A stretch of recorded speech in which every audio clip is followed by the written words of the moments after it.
the tree where the camera, there's that big tree there. There used to be an old camera there, and that's where the camera was. And then it was moved a bit down to another little point on the southern end of the dam. And now I think the new plan is to put it up in this tree, close to this light that is here. And hopefully that's going to be up and running in the next few days. So we can't wait for Pete to get here. The reason why we are here at Gowrie Dam is because not too long ago, at least within the last hour, Karula and the cubs were at room 4 of the lodge. In fact, one of the managers of the lodge was busy at room 4 and he couldn't get out of the room because Karula and the cubs were playing on the deck right in front of the room and he was stuck inside. So we're going to have a look around. The problem is that if she is in the lodge, we're not going to be able to find her. We can't really drive through the lodge. There isn't really a road or anything. Well, there is an old road, but with this antenna, we're not going to be able to get in there. So for the time being, we're going to go around the dam and we're going to go down into that little drainage line below room 4 and 5 and maybe see if we can't see them from there with a bit of luck. And then I think our plan thereafter is maybe to go and have a look and see if the lionesses are still where they were from this morning. That would be great because I would really like to get back to them around about 5 o'clock, just sort of sunset time when they're probably going to be waking up. I think at this point in time we can be fairly safe in assuming that those lionesses are still asleep. It's quite a warm afternoon. Other than that, well, there are buffalo and hippo, and apart from them, I've heard a lot of elephant around our camp, just north of our camp. So maybe from the other side of the lodge, or rather the other side of the dam, we'll go up to Buffelshoek and do a big loop around. But who knows? Things always change our plans as we go along, and so we can only hope that things are going to change our plans. It's not nice to actually have plans and then be able to stick to the plans. Nice to see the hippos out. Also nice to see that whatever conflict there was seems to have been resolved. Whatever male it was that was intruding, I think the male from Treehouse Dam that was intruding, I think he'd been seen off, or whatever conflict seems to be over.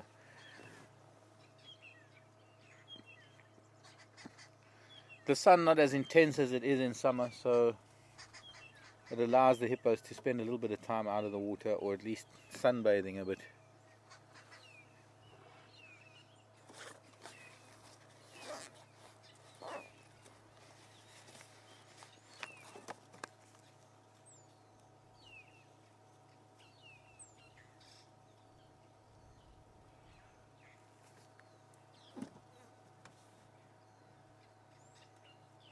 Oh, there's a tawny eagle. Just landed on that dead tree. One of our most magnificent eagles. I think no, it's not. What am I saying? Is that the juvenile gymnogene? I just saw the way it looked. Let me look at my, yeah. Completely misdiagnosed that one. It's the juvenile harrier hawk. I just saw the dark and the light brown, the pale tan and the darker brown, and there's only really one eagle that has that. The gymnogene, of course, not an eagle. A tawny eagle would be a lot bigger than that. So, the juvenile harrier hawk. A lot of the birds are now screaming because he's just arrived in a tree. You can also see the bare legs, very distinct difference between the true eagles and other eagles. The tawny eagle is a true eagle, belonging to the genus Aquila. And it would actually be a little bit bigger than this juvenile harrier hawk. Harrier hawk's looking for bits of bark, looking for holes in the trees that it can feel around, looking for... There we go, watch this, going to hang on that... Oh, no, he's not. Thought he was going to hang upside down for us.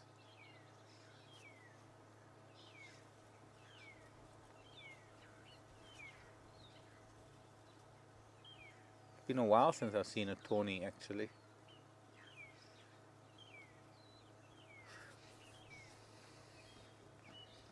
Tawny eagle's name is Aquila rapax, and rapax, the same root to the word rapacious or raptor. There we go, look at this.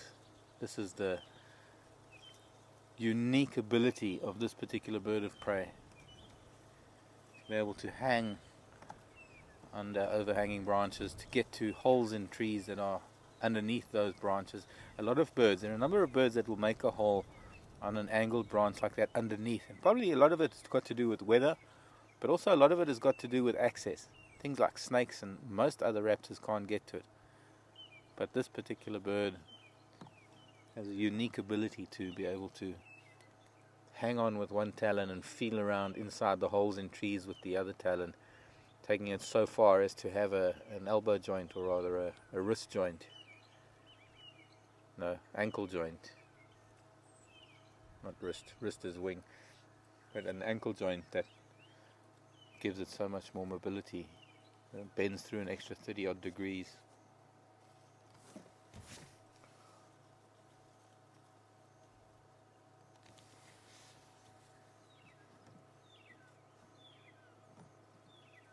Might be something, the way he's concentrating on that piece of wood, could be something there that it's interested in.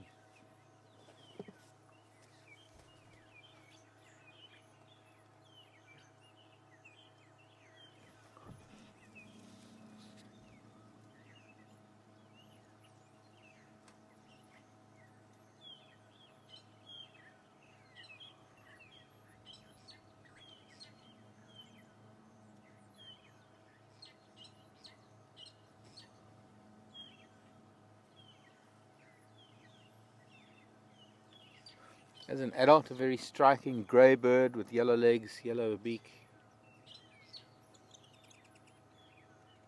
or seer.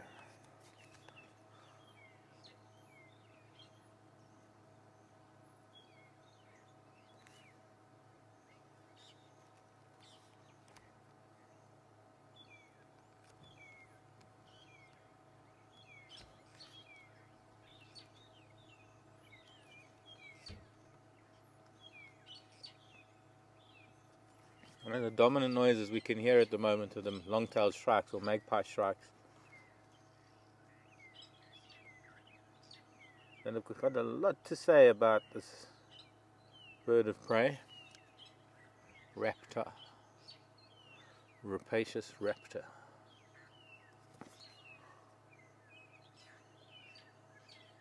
There's a starling mobbing it now. One of the glossy starlings.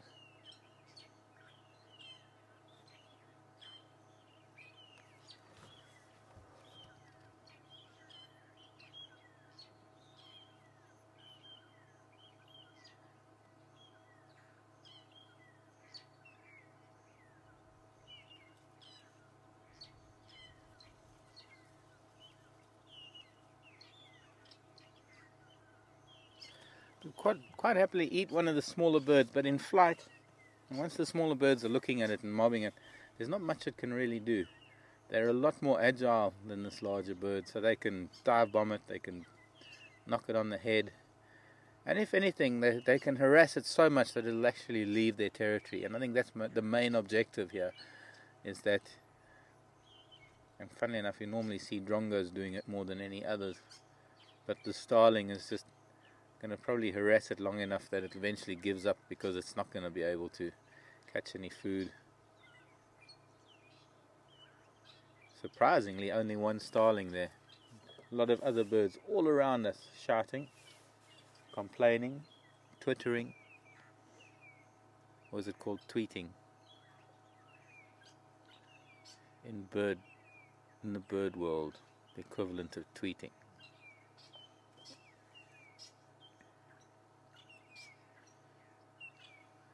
Twittering.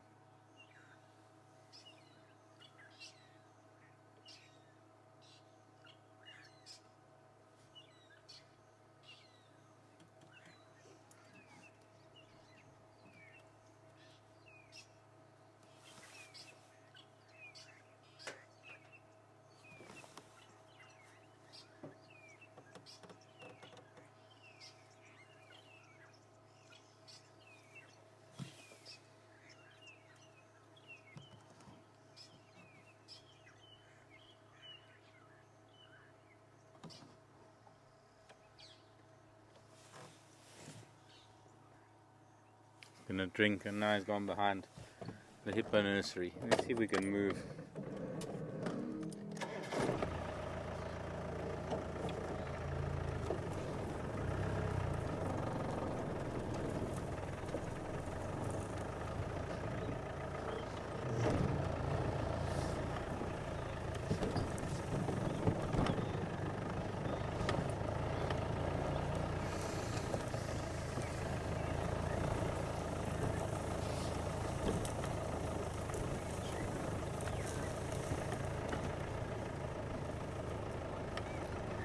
Quite uncanny that Karula happens to be in camp on a day when there are no guests in camp.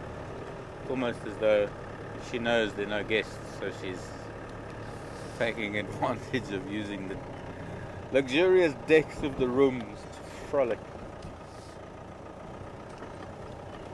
and introduce her youngsters to human habitation.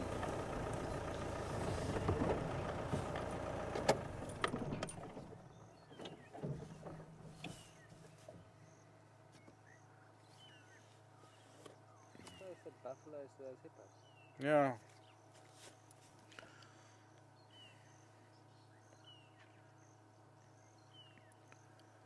Buffalo decided to socialize with the hippo for a bit.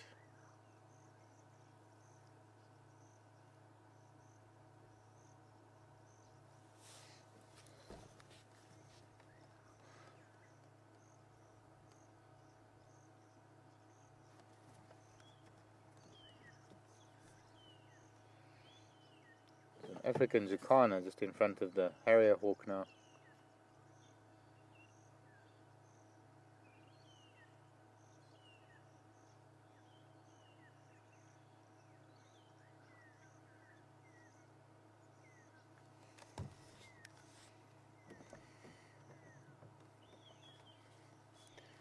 I see the heron now too. Heron's also on that leadwood. That leaning leadwood, the one we call the hippo nursery. It's looking a lot thinner, sparser than it has in the past when it's been very, very dense and very, very shady in the early part of the year, midsummer.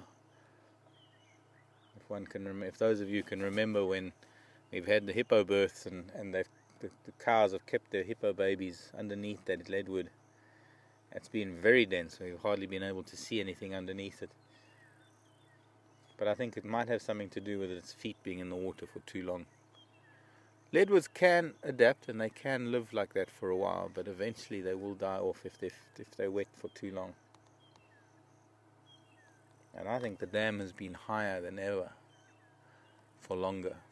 Well, in my time here at any rate.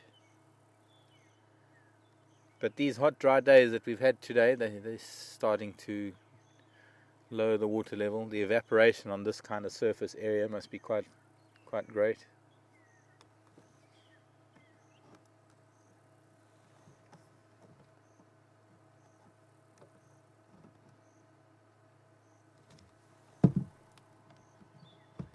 Sure.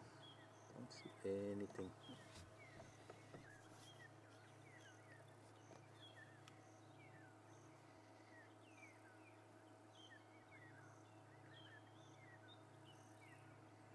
But I think let's make our way around the other side of the dam. I did see a waterbuck moving around there too.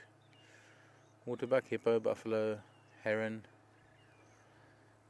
African harrier hawk, lots of birds. Quite a bit of activity around. I wonder where Spike the crocodile is. We might see him as we go across the dam wall.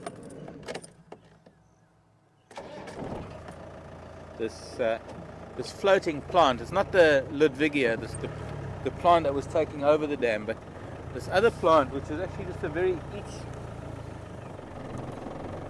it's actually probably millions of this particular plant, because each one is about as big as my fingernail. It's turning reddish. Sharon did find the name for me, I've forgotten it. But in these colder temperatures it's starting to get this reddish brown color, and we've been having a little bit of a northerly wind, so it's pushing a lot of it off to the southern end of the dam. But these cold temperatures are also starting to make the Ludwigia die back, the other plant that for a while seemed to be taking over.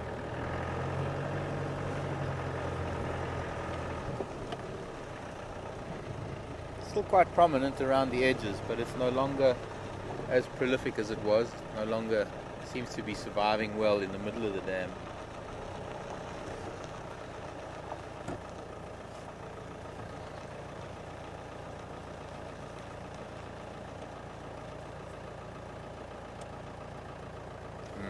Interesting.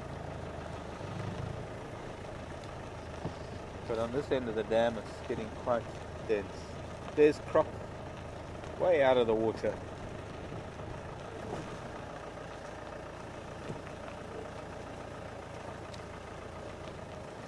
Forward.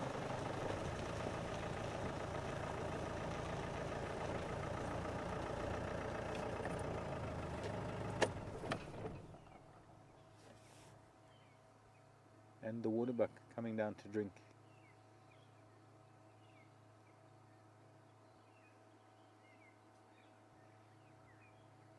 No, decided not to.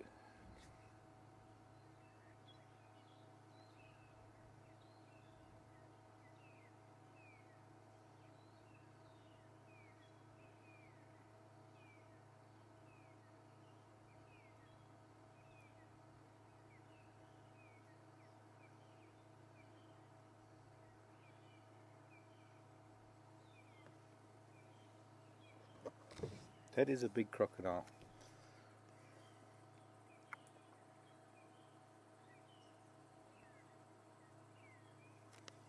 Maybe I'd like to get to Twin Dams a little bit later. Maybe we can see the other crocodile, that other smaller one that made an appearance.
Greetings, Bill in Texas.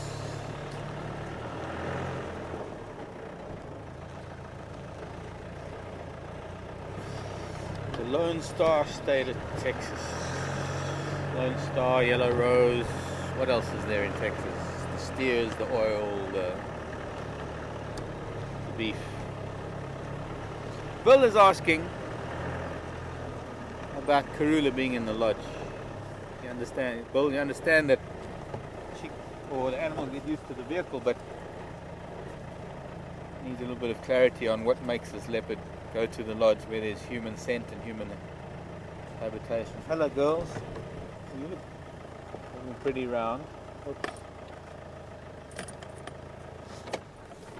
Very pretty with the sun coming through their fur like that. The longest hair of all the antelope, these waterbuck. She's lactating, so she's one of her babies is around. We've seen the youngsters.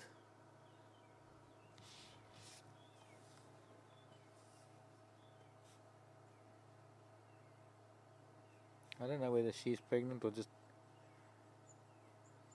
post-pregnancy round. Well, it's kind of a difficult answer, that one, because of course we can't get into the minds of an animal, but just if I could imagine maybe what it's all about. You know, Karula, for the last, I don't know what she did with her first litter. Saseka and Tingana, the two girls. Oops. But I know with Mishun and Duna, she brought them into the lodge a lot, knowing full well that, ooh, there's a Jacobin's cuckoo. Gone, it's a thick bush. Interesting seeing it around. But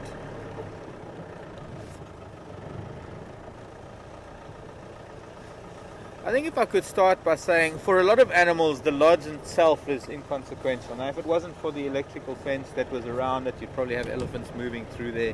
And in a lot of places that I've worked in, other parts of Africa where we don't have fences, where we allow animals to come into camp. In fact, we design our lives around the animals, and if there are animals in camp, they're given the freedom to do whatever they want to do. Because the animals, in essence, don't really see that as a camp. You know, it's like if there's a tree full of nests, other birds will still come to that tree, irrespective of the nest that already exists there. It just happens to be on their path. With Karula, though, it's different. And I think with Karula... Oops, just look at this squirrel.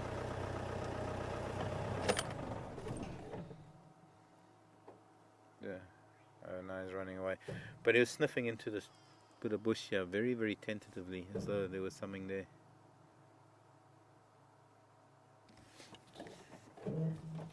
With Karula, it's different. I think Karula, there's a kind of a familiarity with humans that she has taken a little bit further than a lot of leopards. And she knows that we mean no harm. She knows that we're not a danger to her. She knows that we're not food. Although I think we do have to take into account that she is a predator and that her youngsters are predators. Especially Mishu and Induna, who since growing up have spent time in the lodge and been watching people walk up and down. But I think it's the very fact that humans haven't really chased them, haven't threatened them, and they have never really fed on humans, means that there's this sort of this amicable relationship to some degree.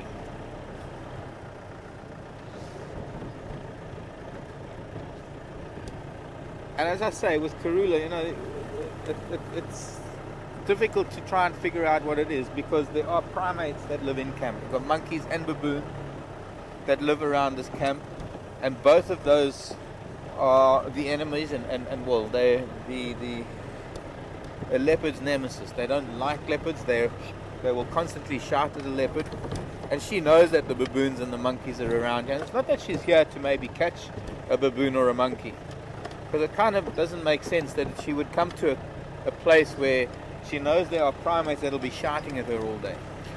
There are also other animals that seek refuge within the camp because they think, or they appear to take some sort of security from being around humans.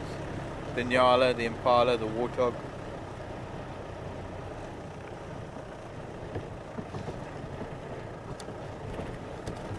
Kind of hard to think what it is that's going through her head when she brings her cubs and she's playing on human buildings and in full knowledge that humans are around. So, by the way, there are a lot of fresh elephant tracks here. Not too fresh, but fresh-ish. So we're just going to go down towards the rooms. We'll see if we can see her. I know Tara was down here earlier today and yesterday as well. I think it was yesterday. I don't know, were you down here, Tara? Today. Yeah, it was. I know Tara was looking for them. I mean, they must have spent the whole night in camp. Yeah, baboons, every now and then baboons were giving off barks this morning. They were, as though every now and then they saw something or smelled something, but it wasn't the constant barking that they would do if they had a leopard in their sights in the vicinity.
That's number 6, maybe.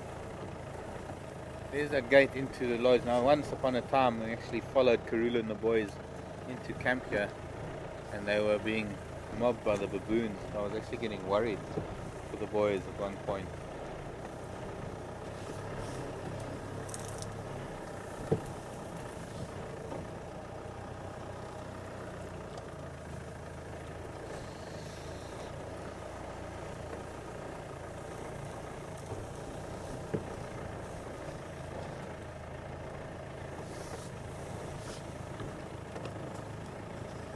I think she must have moved off if Nick managed to get out of the room, and then he still made his way right back round to, well, where he lives now, where we are.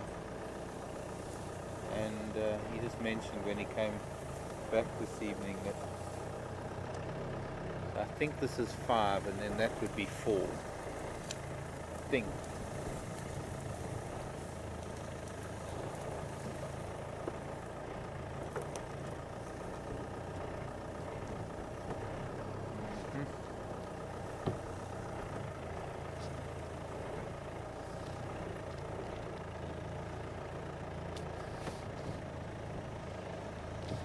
Yoo-hoo, Karula. Hello.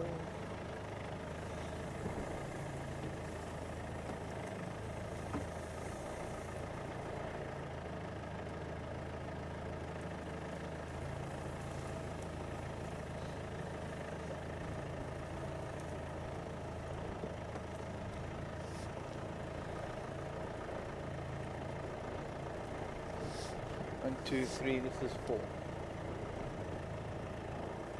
This is 3. I think, methinks. Just looking at masts, lightning conductors. 1, 2, 3, 4. Can't see the others.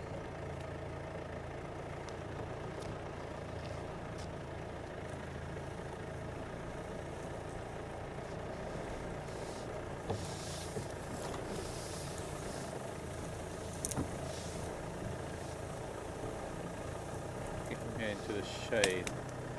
These cats are anywhere, they're going to be in the shade. It's nice and warm, especially down here where there isn't much of a breeze blowing.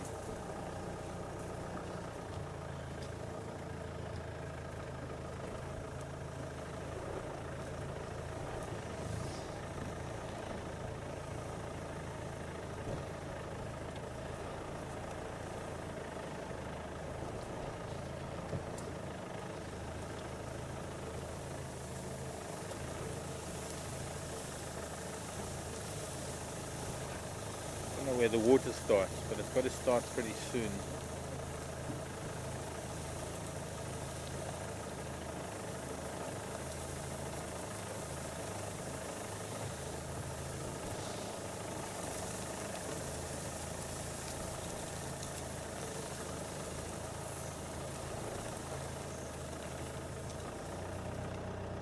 I think we're already on room 2.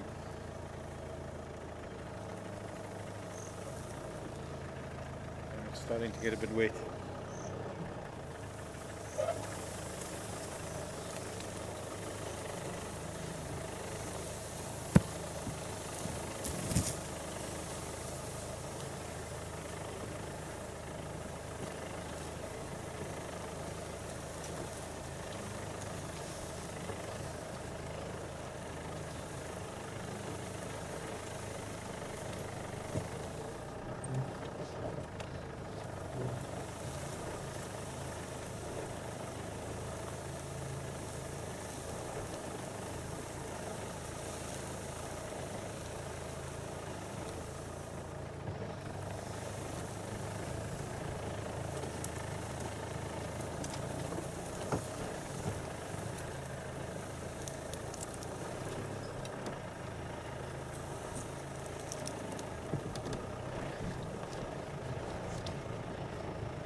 I'm going to just quickly walk into the lodge and just have a look. I'll just wait here then. Yeah.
Alright.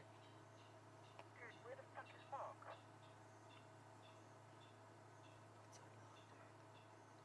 He just went into the lodge to have a look. Okay, copy that.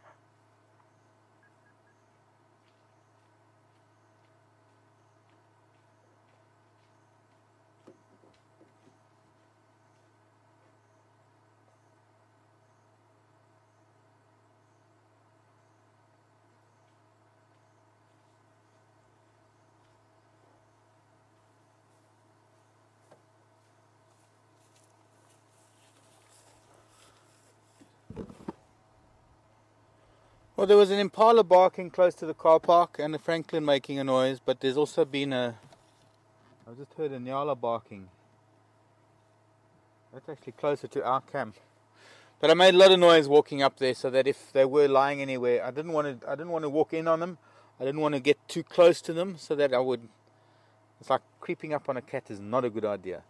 The best thing to do when you're walking and there are cats in the area is to make a noise, let them know that you're there, so that they get the opportunity to hear you and to move away from you before you get there. A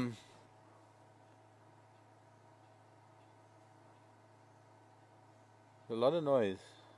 Now a lot of alarm calls on the other side of the lodge, close to our place, closer to our camp. I wonder, I'm going to just open up here. I think instead of driving all the way around, since there are no guests in camp, let me just see.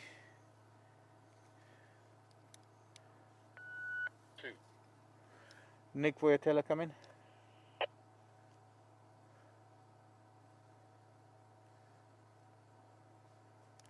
Nick or Eugene come in. Oh.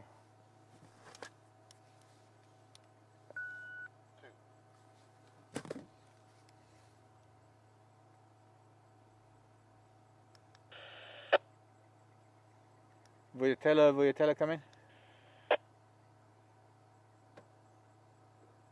Might be a bit of a squeeze getting through there. We're just going to have to go around.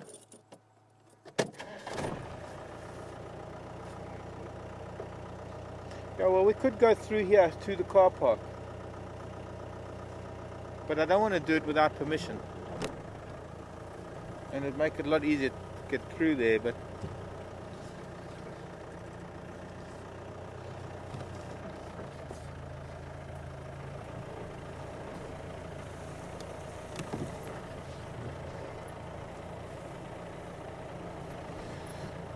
So she's still here in camp. Only thing is that she's not this side of the camp, she seems to be the other side of the camp. If any of those Nyala and Impala barking and Franklin's making a noise had anything to do with it.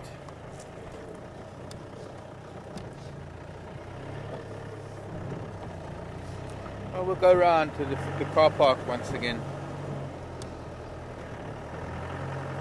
and come in from the other side.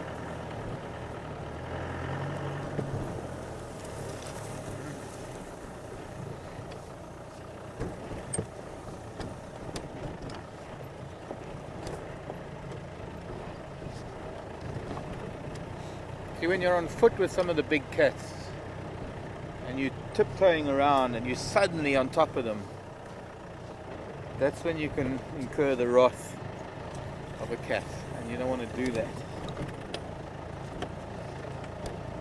If you're making a loud noise, of course it's going to chase them away before you get there.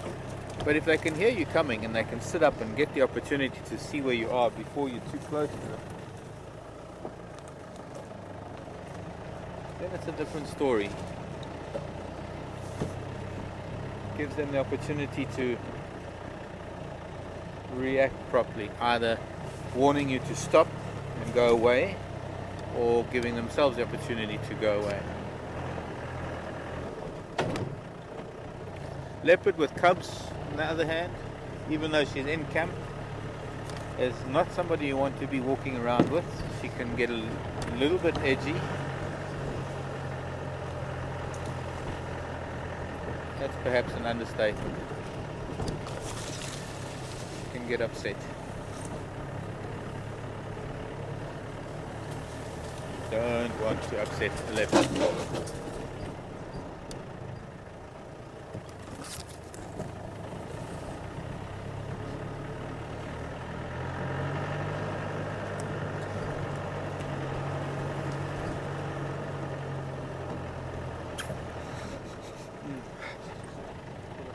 Dead. We're going to take the long way round because there were elephants around today. So let's go and have a look. Nguba Road up to Biffles Cut Line. We'll come back Gallagher shortcut, see if we can find any of these ellies, and then we're going to go and see if those other cats are still sleeping. It might be an idea just to try and decide where we're going to be in the evening when cats are going to maybe move a little bit more.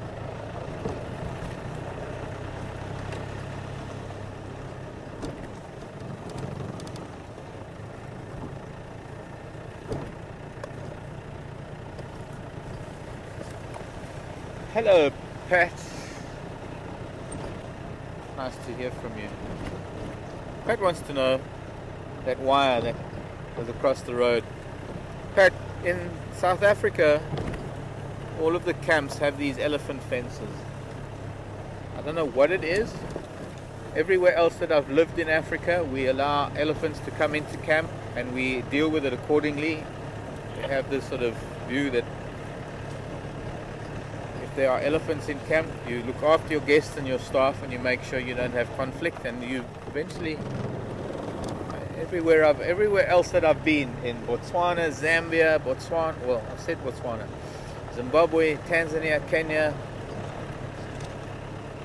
seems to work. But here in South Africa, I don't know, so maybe it's just the mentality of South Africans, and I'm one of them.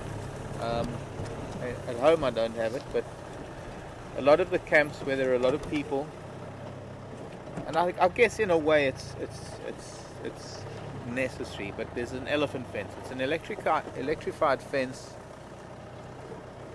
that is only, I suppose giraffe would be affected too, but then giraffe are not really likely to come into camp the way the Nyala and the Impala do, and the warthog.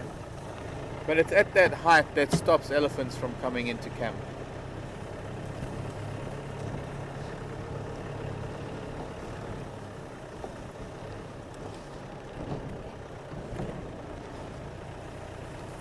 And almost every camp that I know in South Africa has it. It's just this thing, they just can't live with elephants. It's got a lot to do with safety, it's got a lot to do with protecting the guests. You can't always control the guests. As much as you might tell them not to put the cameras in the elephants' faces, as much as you tell them not to be on foot with the elephants, that they need to be walked from the rooms to the dining room, etc., etc., you will always get somebody that thinks they know better. So it is a safety feature. It is something that means that the staff of Voyatella don't have to be that vigilant, although they do with leopard and other things in camp. There's been a big bull here, by the way.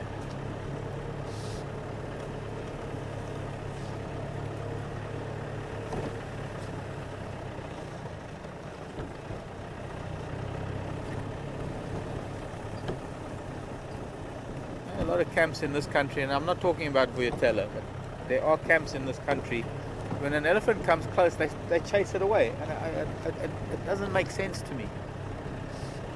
Apart from the fact that for centuries elephants probably utilized that area, and then suddenly in the last 20, 10, 20, maybe 30 years, suddenly a camp appears and people can't understand why the elephants that want to be there. But meanwhile, it's elephants that have been going to that area for generations. Elephants don't really take heed of human ownership. You can't explain to an elephant about finances and land ownership and paying money and things like that. Elephants don't work with finances. They own the land. At least they believe so, and rightly so. They don't understand the economics and the legalities and the politics. They just believe that it's always been theirs and it always will be. And I have to be honest, it's time that us humans realize that.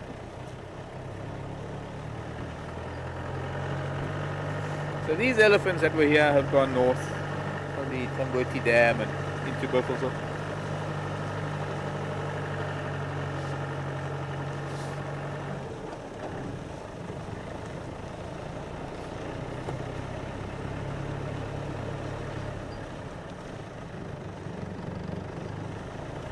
Big giraffe here too.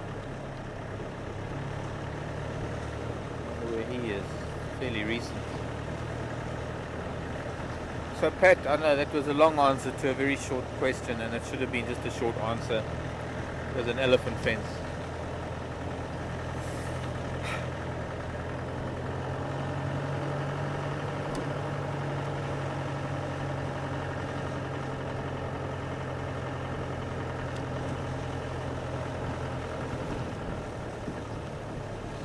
Hello, Raisa. Nice to hear from you. Welcome to our drive this afternoon. Anybody see the crocodile eating the Nyala bull? Is it eaten, or was it just a rumor? Well, Raisa, that Nyala bull is no longer there. It wasn't taken out of the dam, so only assumption, therefore, is that it ate the Nyala bull. I don't believe there's any footage of it. I don't know. I can find out from the lodge if anybody did manage to take some photographs of it.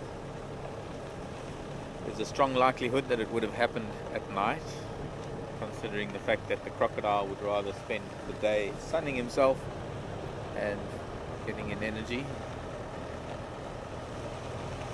But that Nyala disappeared, so it didn't become the smelly problem that we thought it would be. The lodge, I don't believe the lodge removed it.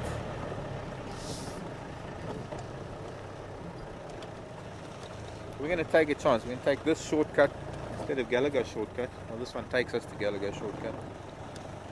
Oh, look. Looks like there might be some weather coming in. See if we can find some other elephants that were around, or signs of them. I believe we have to make up the big 5 today.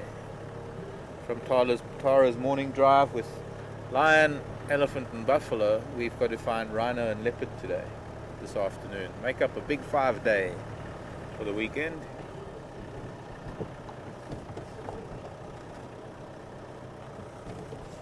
Funny how sometimes, yeah.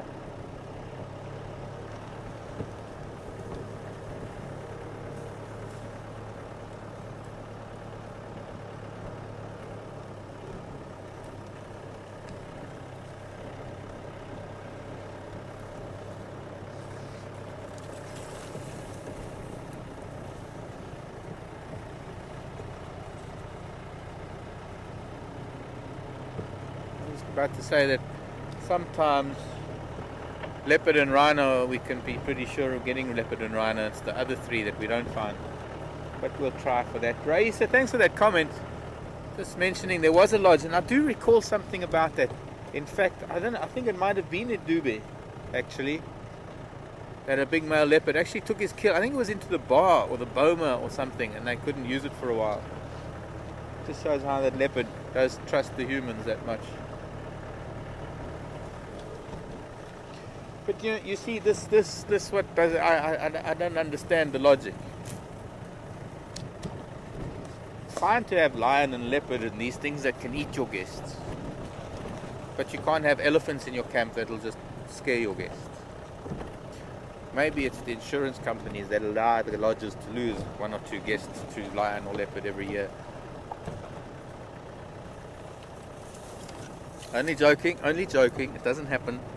And that was a joke. We used to joke like that to our guests.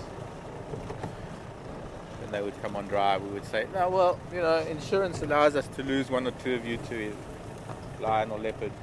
So we haven't filled our quota this year, so behave yourselves. But no, that may be a joke in bad taste for some. But it does certainly have it does give some indication of the level of trust and the level of comfort that these animals show around us humans.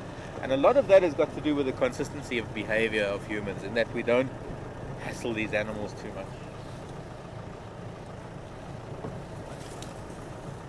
We don't chase them, we don't threaten them. And at the same time, they don't catch and eat us, so they don't associate us with food. Having said that, though, every now and then, I have to be honest, and this is not a joke, every now and then lion does take somebody being silly. There was an incident, I think last year in February, there was a staff member down at a lodge near Idube called Inyati, sitting in his room watching television. He was taken out by a hyena while he was watching television. The lilac-breasted roller complaining deep in the bush here.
Doves and francolins.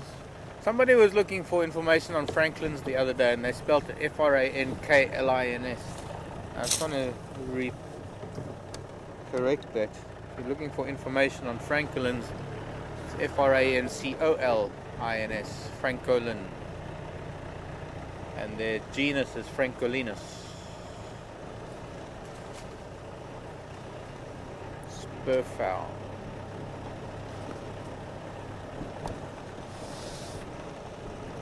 Like chickens, the males have spurs on their legs for fighting.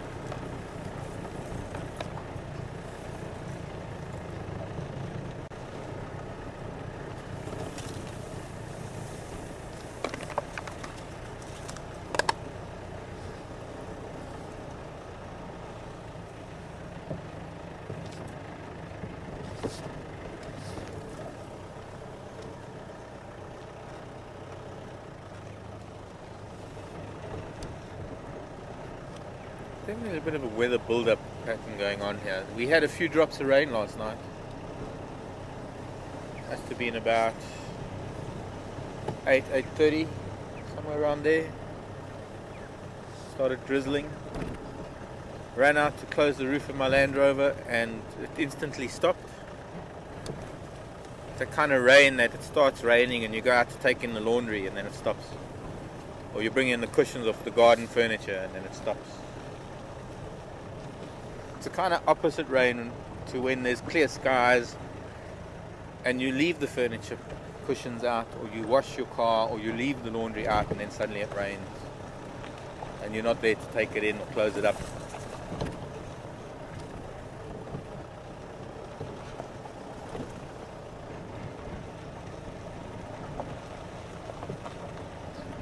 It didn't even wet the soil. It didn't even give an impression this morning when I looked at some of the tracks around camp. Didn't even give the impression that there were a few drops of anything.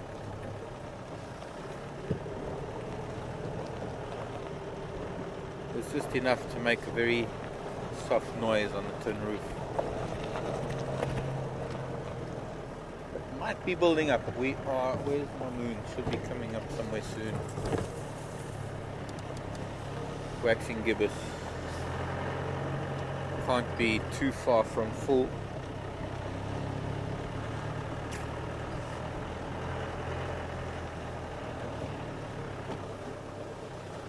Only a few days away. A couple of days.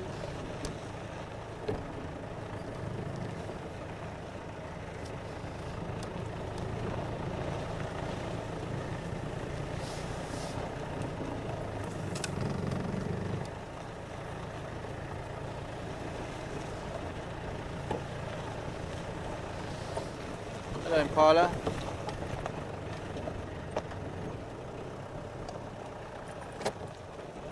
And Monarch.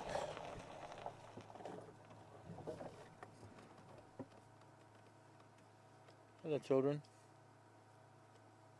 Oh, he's got a nice scar below his eye, this ram. Probably from fighting.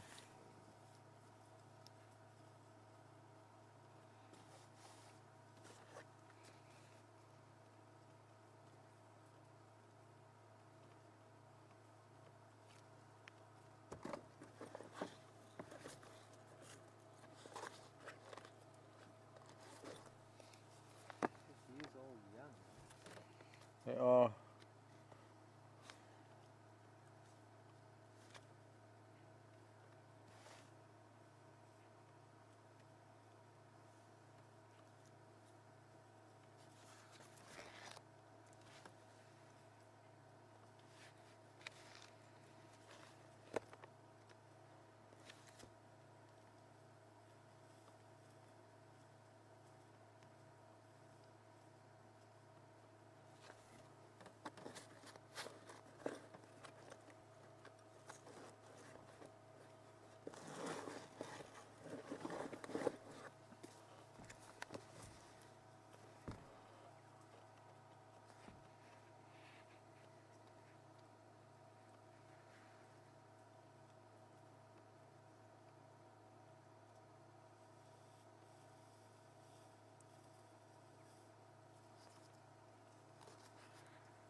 What's he trying to get at in there? Buffalo thorn. Yeah, looks like it. Getting pricked in the eye.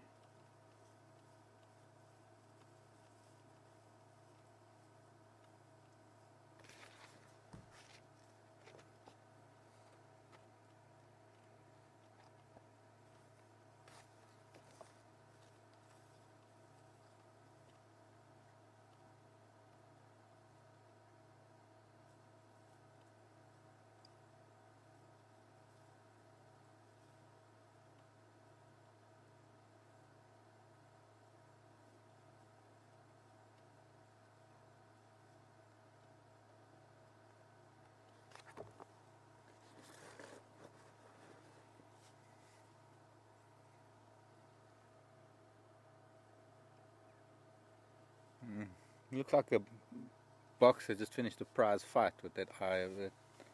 Right eye of it. Look at that little one coming through there now. She's young. That lamb with its mom.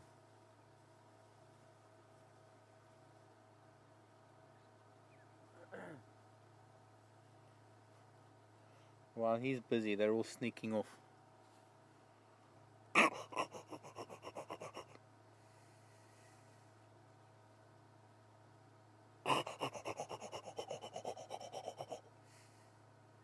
He's not taking the bait.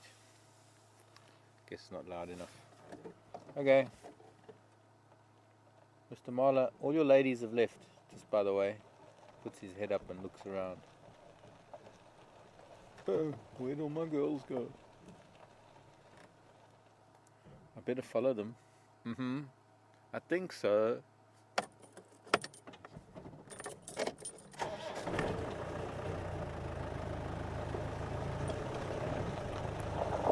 Moments like that another ram can come in, and when he gets back to his ewes, there's another ram there saying, well, I've been doing nothing but feeding and eating for the last 2 weeks while you've been running around chasing things.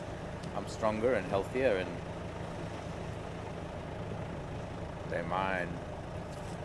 There's the moon. The moon, my moon. Hello, moon.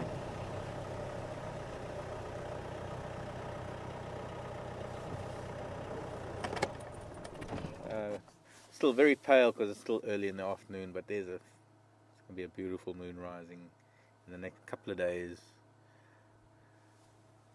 Can we even see it? I might have to close the eye, I don't know. Hey, just make it out. Okay, well, we'll keep an eye on it. We'll find a nice dead tree later on to look at it. Getting very bright at night now, and these clear nights are allowing us to see without lights a little bit better.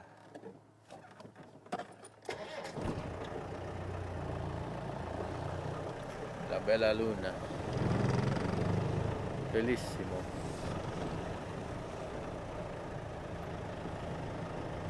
Molto bene.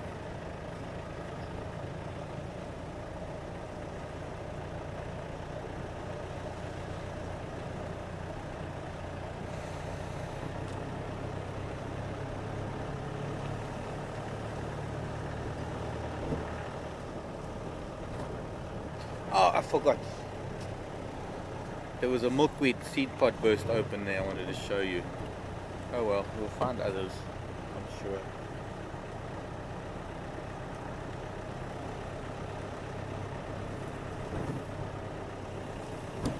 It used to be called Gomphocarpus fruticosa. The milkweed. I see they've changed the name now to Asclepius. And that actually comes from the Greek god Asclepios. Except the name is Asclepius with an A. But Asclepios, I believe, was the god of medicine. You can see a big raptor in a tree on quarantine. Possibly that brown snake eagle that you were seeing with Tara yesterday. Or one of them, looking like it, sitting quite erect.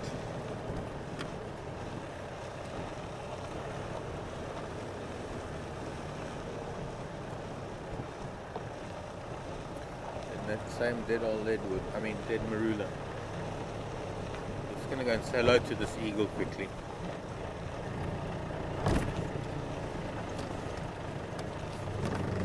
And then we'll go back to the lodge.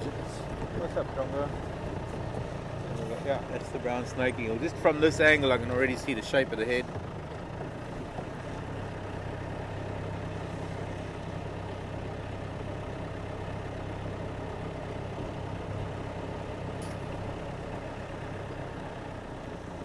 Holding its head very straight up. Very beautiful bird. Probably our most common small eagle. Or rather the most frequently seen of the small eagles. Smaller eagles, the are the snake eagles, as opposed to the true eagles, which are the bigger eagles, like our martial eagle and the Wahlbergs, which is not here anymore. And actually the Wahlbergs and the snake eagle is about the same size, but the tawny eagle, the martial eagle, the fish eagle's not part of the true eagles either. Snake eagle is very different in that they have bare legs. Their legs are scaled as opposed to feathered.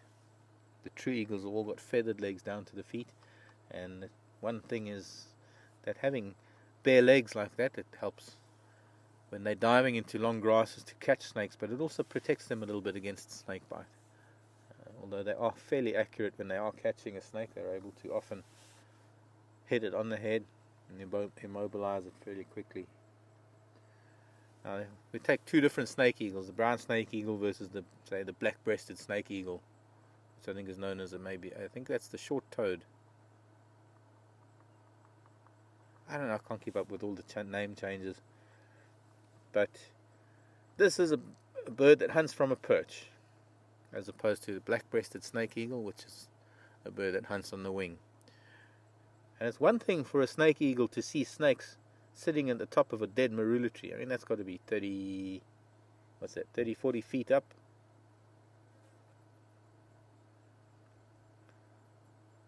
But what is really impressive is the black-breasted snake eagle that will hunt from, say, 200 feet. It'll see a 10-inch, 12-inch snake in the grass from 200 feet in the air and be able to dive down and catch it. Okay, monkeys are shouting at the lodge. I was thinking that we were going to go down to see those lions and see what they're up to, but we're not actually. We're going to try and get into the lodge as close to where they are as possible. Karula's obviously starting to move around a little bit, and I can hear the monkeys now shouting at us. I'm not going to be very happy with her if she decides to go in front of the lodge to where we were earlier. But it wouldn't surprise me. I mean, that would be just so typical of a cat.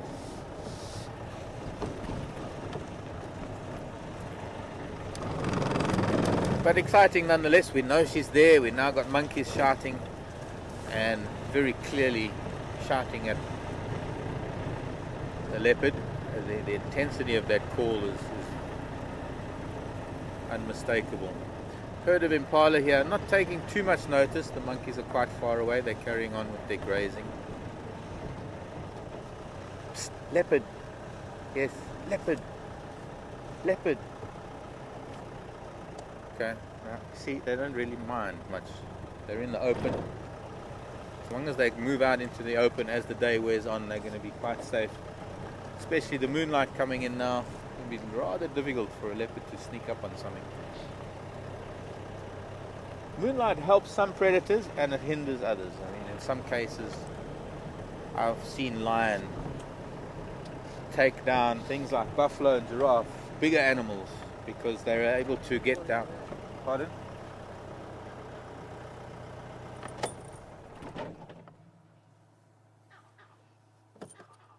Yeah, in front of the lodge. Let's go down to where we're not really supposed to go. The idea is to get to see a monkey and to see where it is looking, and to be quick enough that while they're shouting intensely, to be able to get there quick enough that we're not going to lose out on finding this cat. Yeah, one of them is just here at Yuri's house. Others are down in the lodge.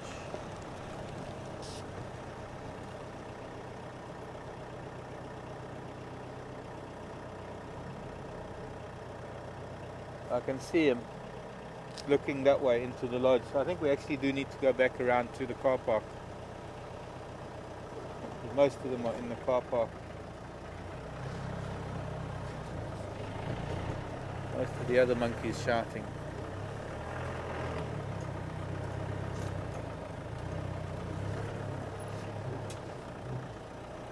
Looks like there's that juvenile harrier hawk as well, just being milked by drongos. Monkeys are not going to be shouting at that, certainly not this with this intensity. Also, the that gymnogene or juvenile harrier hawk, not a threat to the primates. To my knowledge, they don't take primates. I can't imagine how a juvenile, even an adult harrier hawk, would get its talons on a young monkey.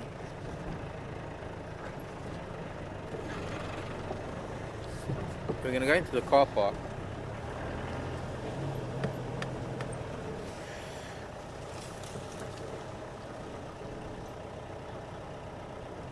There's a lot more noise down here.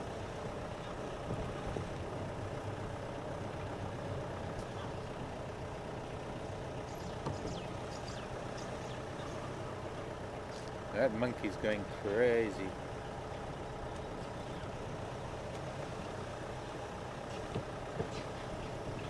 So are these. Squirrels are screaming.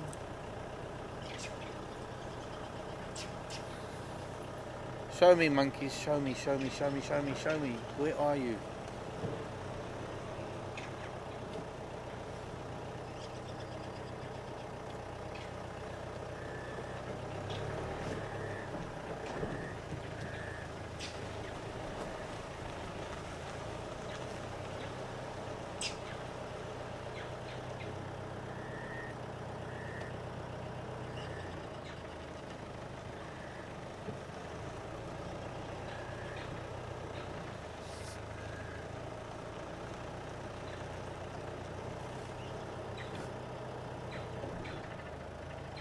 Can you zoom in on those clocks on the wall there for me? Well, I'm just going to take a quick look. Can you see those wooden clocks on the wall there? I think that's what Penny was talking about the other day. This wall of remembrance of past viewers. Can't really see it too well. I'm sorry that I hadn't noticed that before. I've never really looked that closely. Where are you looking? Are they looking back towards the room?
Graham, how's it?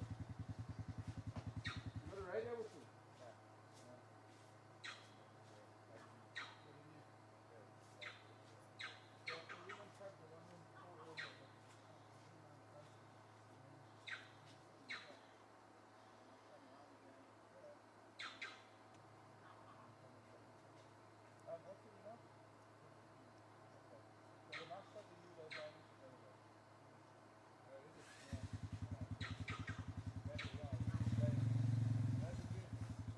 No, I'll let you know. Well, you don't have a radio.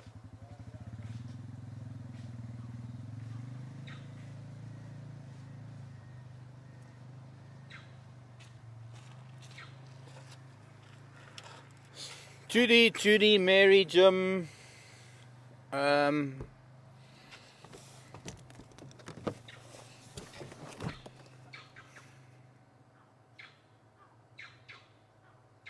George, Chucky, Bob's,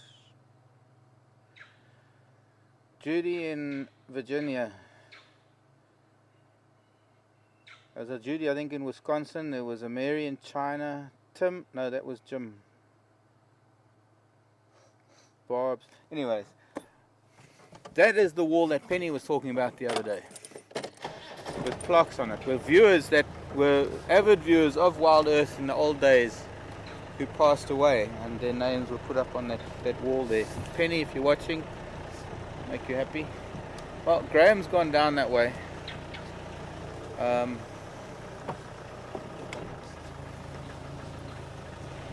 It sounds like she's back in front of the lodge again, because these monkeys are all looking over the tops of the... I'm going to try.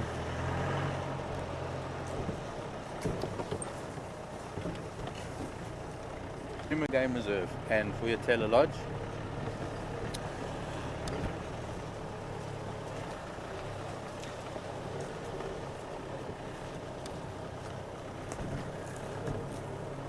On our left, we have a little building called the Rubbing Post. Place that actually we might get a better view of it.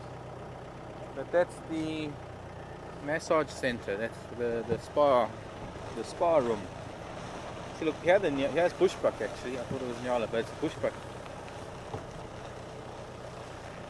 Actually had leopard. No, it's a Nyala. What am I saying? Not a bushbuck. Hello, Nyala. Where's Karula? That young Nyala I thought was maybe a bushbuck.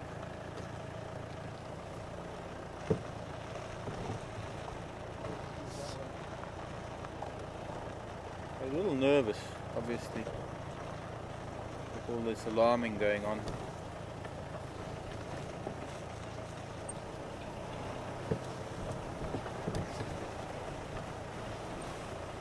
There's not really much we can do. She's here, and we know she's here. But if we're not going to be able to get to see her, there's not really much we can do. Okay, this is now the other side of the fence that we were coming into.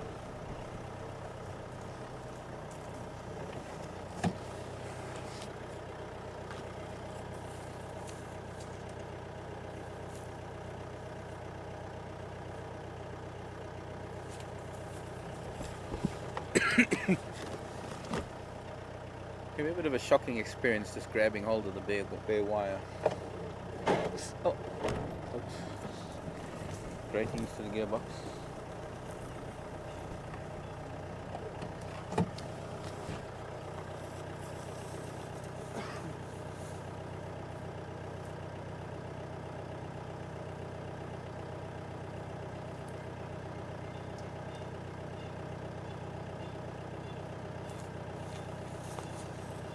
Noise up ahead.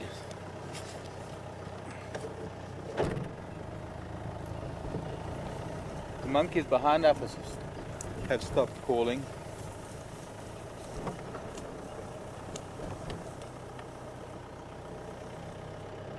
And now there's Franklin up ahead making a noise.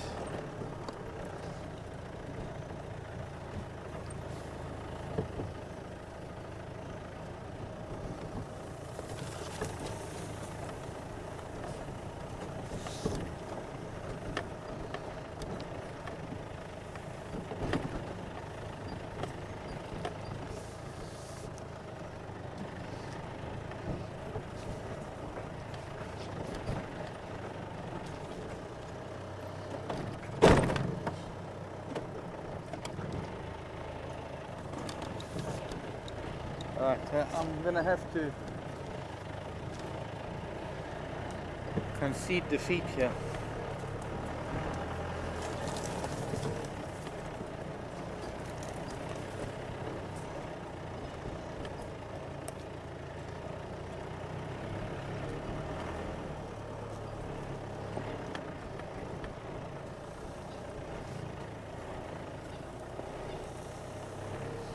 Easier said than done.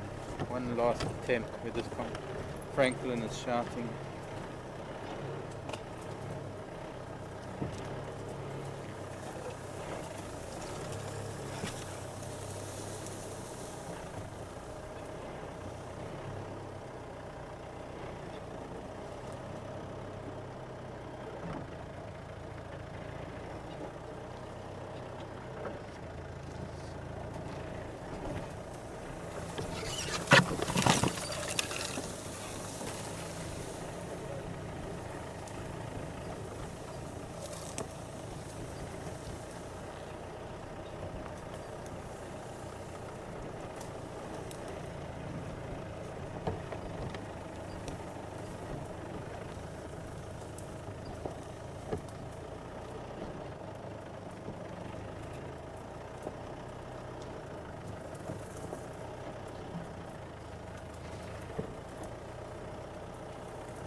Franklin on the log there. Now just off to our right, over this little ridge, is where camp is.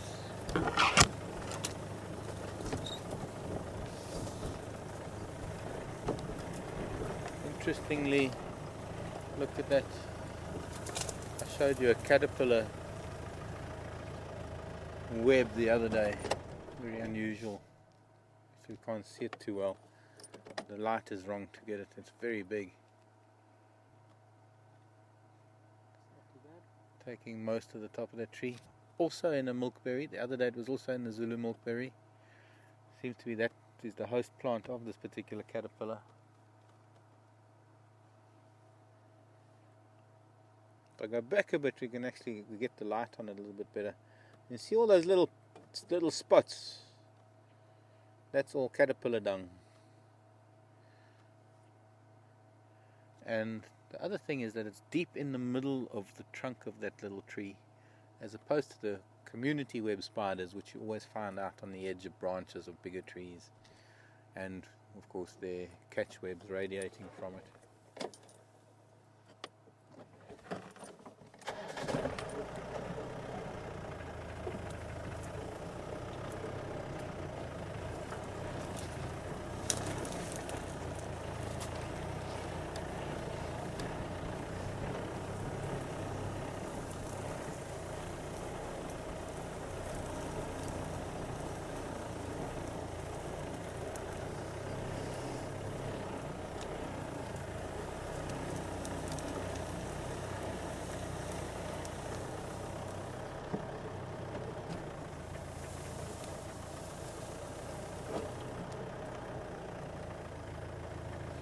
Oh.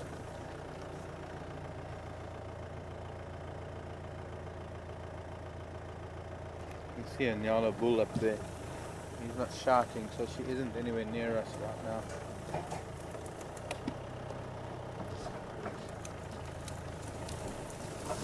She might actually be making her way closer to room 1.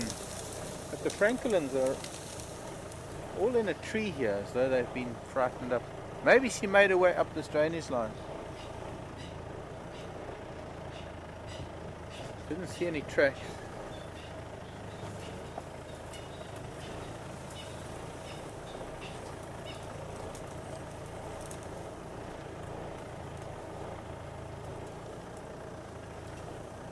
And we look at a dense bush like that, she could well be in there,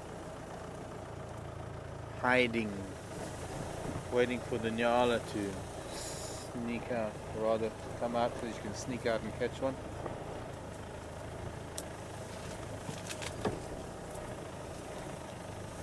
Ho hum, ho hum, ho hum. No way out there. After that big tree stump.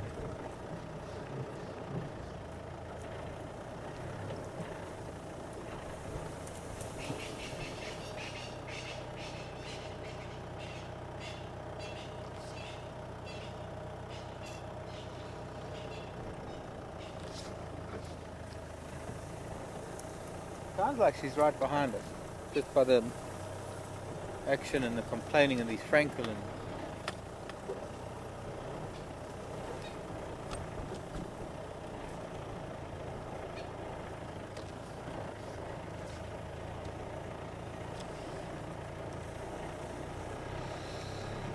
Oh well, I think we spent a lot of time trying to find her.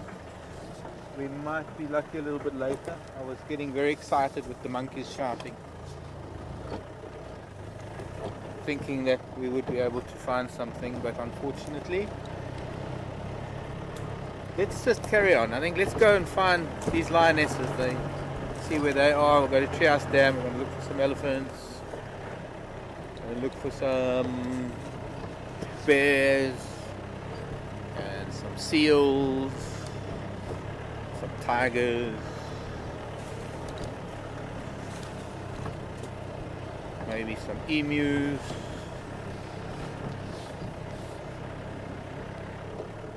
And then we'll wake up and the coffee will be cold.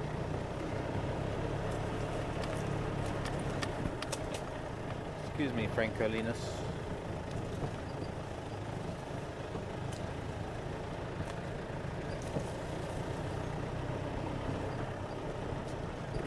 Come, little Francolin. Let's go.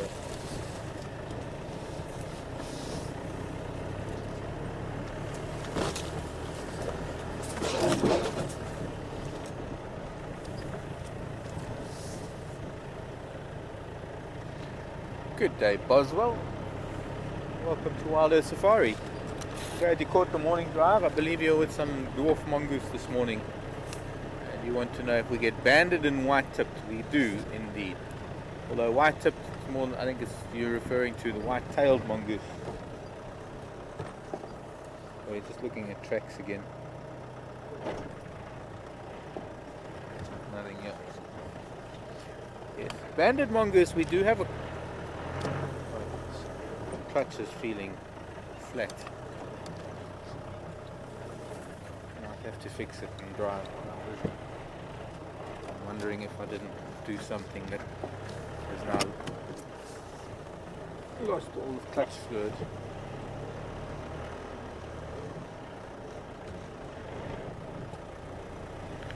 Now I can just see myself having to fix this now. But Boswell. White-tailed mongoose, nocturnal, and yes, there's a good chance nowadays just after sunset, especially around the open area of quarantine, or that area that we call quarantine, the big open area near camp. We're going to be going past there shortly, and good chance we might find white-tailed mongoose there. I have seen some tracks recently. Banded mongoose, there is a colony of them. In fact, there are a couple of colonies, but they are very, very shy. But there's one colony that we've seen sometimes around Chelapan, and it might be the same colony that we see down at Twin Dams in the south. There are a lot more dwarf mongoose, the ones that you would have seen this morning. There are a lot more of them around. And they, in different areas, I mean, some of them are very, very shy, but some of them have become quite accustomed to the vehicle. And if you sit quietly for long enough, they come out of their burrows. And well, during the day, we don't tend to see them too much during the day because they're all out foraging, they're catching insects and digging up things, and they're busy. That's why it's called a business of mongoose. They're all at work. It's the late afternoons and the early mornings that they're at the entrance to their burrows, sunning themselves, grooming, allo grooming, socializing, strengthening bonds, strengthening hierarchical levels, looking after children, teaching children, doing all of that stuff that they can have time to do once they've been feeding or sleeping.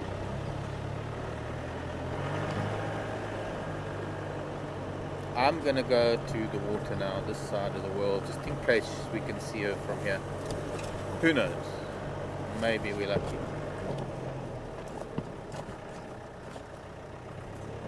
Some weather coming in tonight.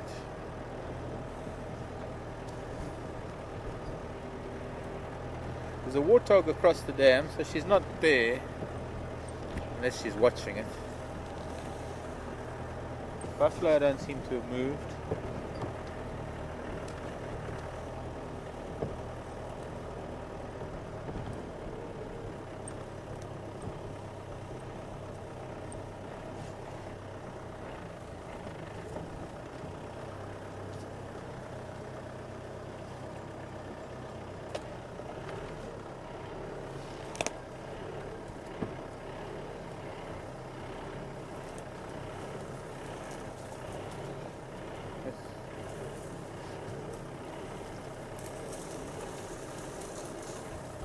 Ellen, not Alan.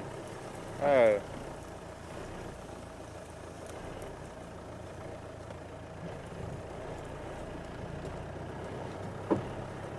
Really?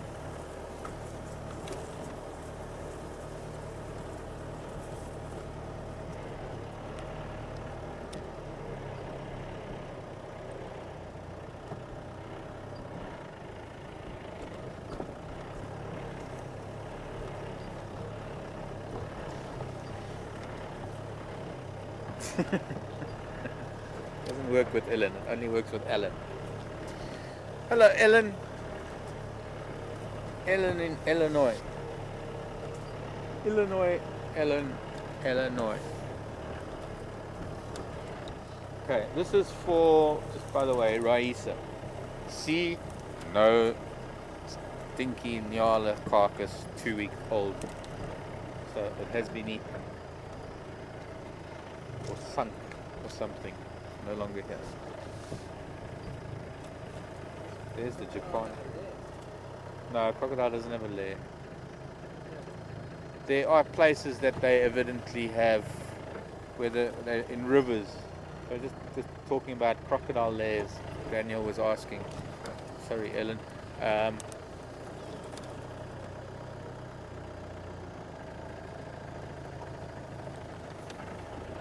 In some places, rivers can erode the banks to create these caverns, and there's this theory that crocodiles will store meat in these caverns, or sleep in them. I don't know, to me, if there's a crocodile that has a cavern and it stores meat, just another crocodile is going to come and steal it. So I don't know about this whole storing of food thing with crocodiles. I don't know if I buy it so much. Ellen was asking, interesting that you evidently saw a buffalo today with a stick sticking out of its head. Maybe Tara can whisper in my ear, yes please, some more information about that. Was it just stuck behind the boss, or was it actually pierced?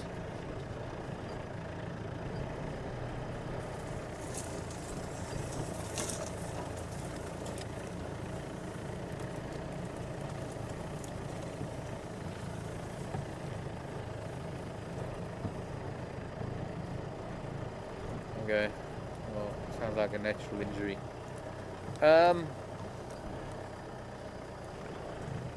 Maybe ran into a branch or something. We would like to have seen that. I guess I wasn't in FC when that occurred. I'm just going to stop and say hello to this lot. Actually, we might just get around here. But Ellen was asking, what is it that helps these animals heal? They do rub mud or dirt in it. And especially, well, hippos, for example. I mean, their sweat has got some antibiotic in it. Cats, to a large extent, their saliva has something of an antibiotic. I've got a clutch problem. I don't know how long this is going to last. I think I'll stop when we're away from these animals. I think there's also a natural resilience. Animals have an incredible resilience, and they're able to withstand severe injuries. But that's not always the case. You know, there is a condition known as septicemia. If bad wounds can become septic, animals can die from it. And I think zebra are probably the most susceptible to septicemia. I might be wrong on that, but all animals essentially, especially the muck that develops under in those little grooves under the lion's claws from the blood and the gore and the muck. Sorry, just waiting to see if that was going to turn into a yawn. That carries a lot of bacteria that can infect a wound really, really badly. And in fact, us humans, probably as a result of antibiotics and all sorts of things, we are the most susceptible to bacterial infections of anything. We get a tiny little scratch, we can get it infected. And in cases where humans have been attacked by things like lion and leopard, quite often it's actually the infections from the wounds that kill the people, not so much the wounds themselves. But it'd be interesting. Yes, I'm going. Let's go on and see if we can find those lions. Because if we leave it too long, they're going to get up and go. And if they haven't already, it's quite cool already. I can talk while I'm moving. Big old buff bull chewing his cud. Make a good ad for bubblegum. Got flavor all day. Just keep chewing. You can lie in the mud and relax and keep the flavor going. Okay, I know I'm not a very good commercial script writer.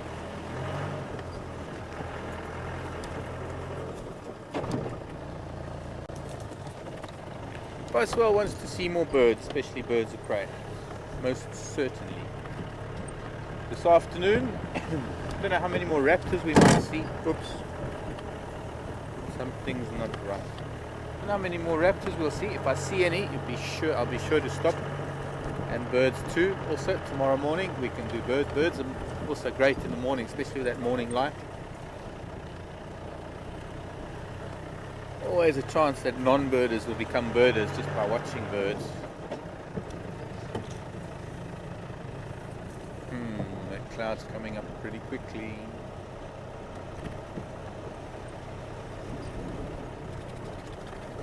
Okay, Karula, you beat me today.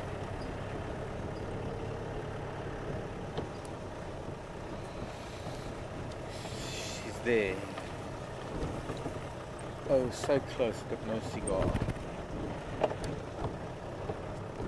Where does that come from? Anybody got an idea? Close but no cigar. Was that a Churchill thing? Or was it a movie thing? Was it a quote from Uncle Winston? Yeah, I used to call him Uncle. Hey Uncle Win, how's the... Never mind. Bad tasting joke. It wasn't my uncle. Guess I'm just being a bit silly this afternoon.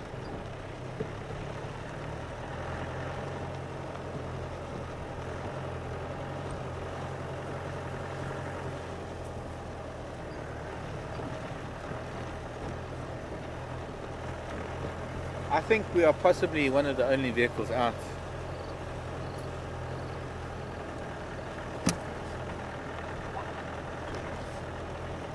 Anyone out on safari this afternoon? Ouch. In my ear.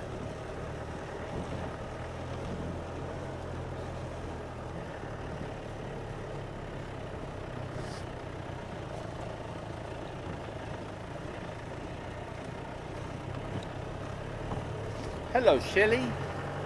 Does the dam have a dominant male hippo? Does one male have many females? Pretty much. I think it's more a case of the females have their own hierarchy amongst themselves, and they capitalize on a male being territorial and establishing a territory and defending it against other males. And it's the fact that he's doing so that makes him the more virile, the more powerful male and the best male to breed with. It's not like the impala where you get a ram and he herds this group of females and he freaks out when one wants to leave and go off and join another group. This is more a case that the females have their own lives and they pretty much have a lot of freedom, but they will use, there's a good word, they'll use the male for his strength and his ability to ward off other males.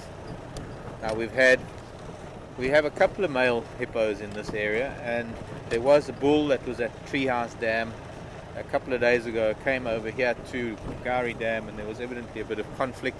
I'm not too sure who won that fight. There was a time when he had a dominant male hippo here whose name was, they called him Humgo.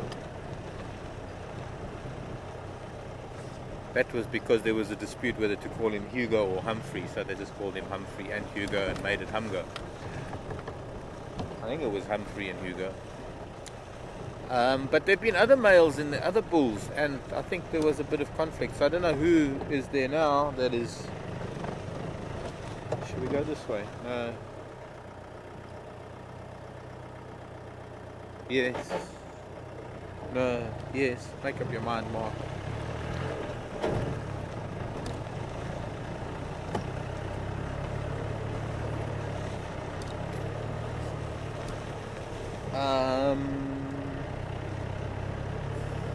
So at the moment it looks pretty peaceful at the dam, and at the moment it looks like things have been resolved. There's probably one big bull down there. There will be other subordinate bulls. There will be other bulls who are not as big. And one thing about there being a dominant bull is that all the other young males are they're suppressed somewhat. They don't grow as big. Looking at a lot of hyena tracks, and I think before we get to these lion, when we get up to quarantine to the open area, I'm just going to have to check the clutch because I'm losing it. And I think something might have happened to one of the hydraulic lines, or maybe a seal kit. Hopefully a little bit of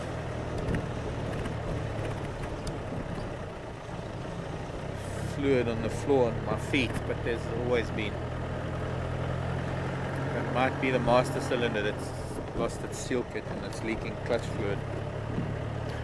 This has an hydraulic. Is it an or a? A hydraulic, and hydraulic. Anyways, the clutch on this thing is hydraulic, and I don't have to use a or an, as opposed to a cable clutch which you find on a lot of cars. And it does have its benefits, but it also has its disadvantages, and that is that in these dusty conditions, the rubber seal kit on a clutch can go pretty quickly.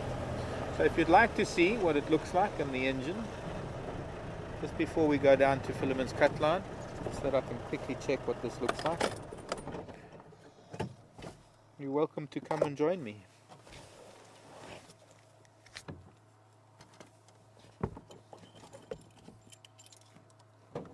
Yeah.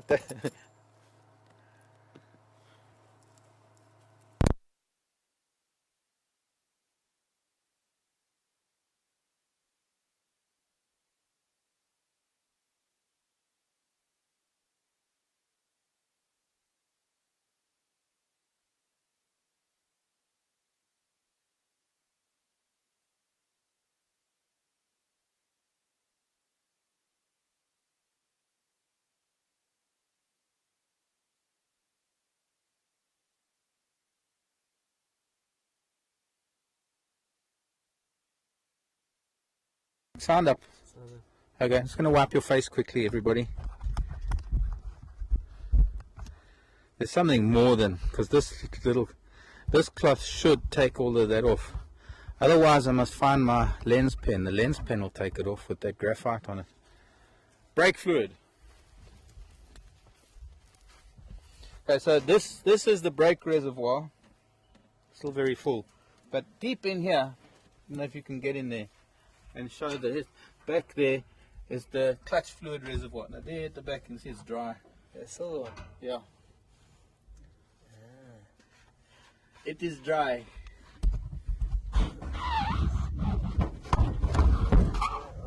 Okay, that's good enough. Wow, okay. Yeah. Okay, so I've lost a bit of clutch fluid between starting drive and now. And my clutch has been getting very bad.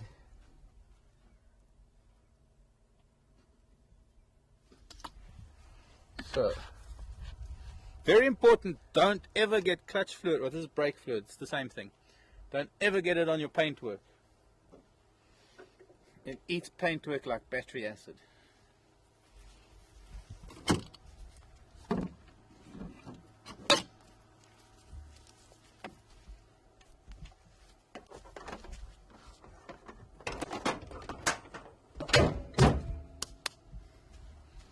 Voila. Voila. Okay.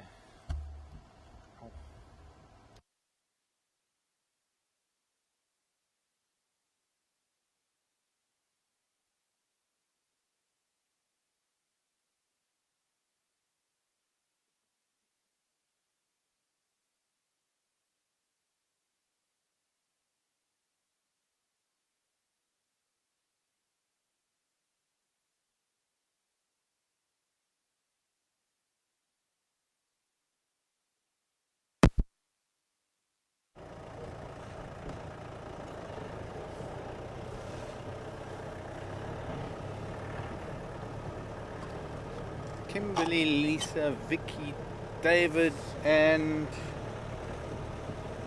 Wolvenhall. Thank you for the answer. That's very interesting. I didn't know that. I always thought it came from a movie, and I guess the movie used the quote. Evidently, that's the saying. Close but no cigar. Hello, thrushes. Been a couple of movies. I know there've been a couple of movies, but it comes from 19. Annie Oakley. Annie, Get Your Gun. Wonderful musical. I can do anything better than you. No, you can't. Yes, I can. No, you can't. Yes, I can. I can do anything better than you. Originally from fairground stalls back in the 19th century, where they gave away cigars as prizes, and if you missed whatever it was you were aiming for, close but no cigar. Very interesting. And then of course it must have been used. I didn't know that it was used in Annie Oakley, but Annie Oakley, that's Annie Get Your Gun is the movie or the musical. The story about Annie Oakley, a gal with a gun, my kind of gal. No, not that she had a gun, just that she rode horses and she was kind of an outdoorsy. I don't like guns. Even less. I like people with guns even less. But that was evidently used in Annie Oakley as well. But I think there was also a more recent movie that it was used in. Listen for the splash.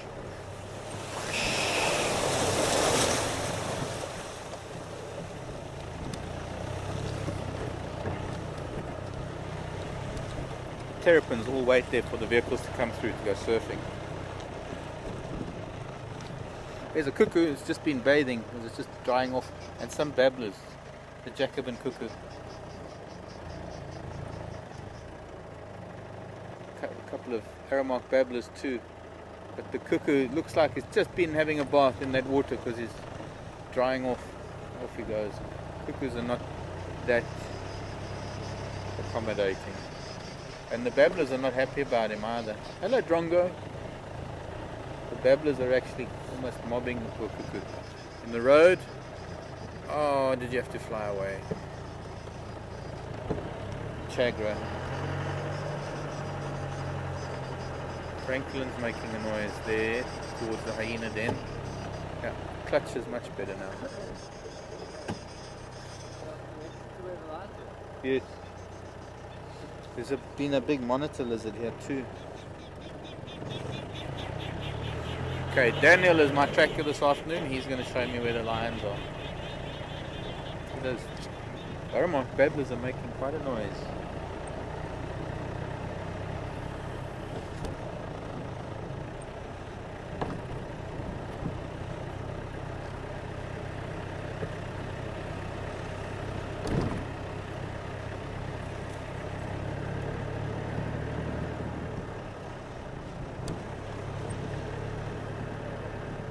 There. Sorry, I was talking to Daniel. What did Alan say?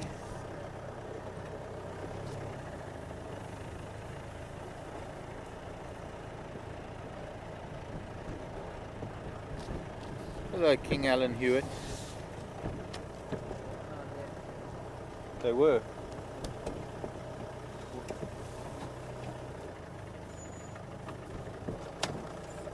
Well, they're not here now.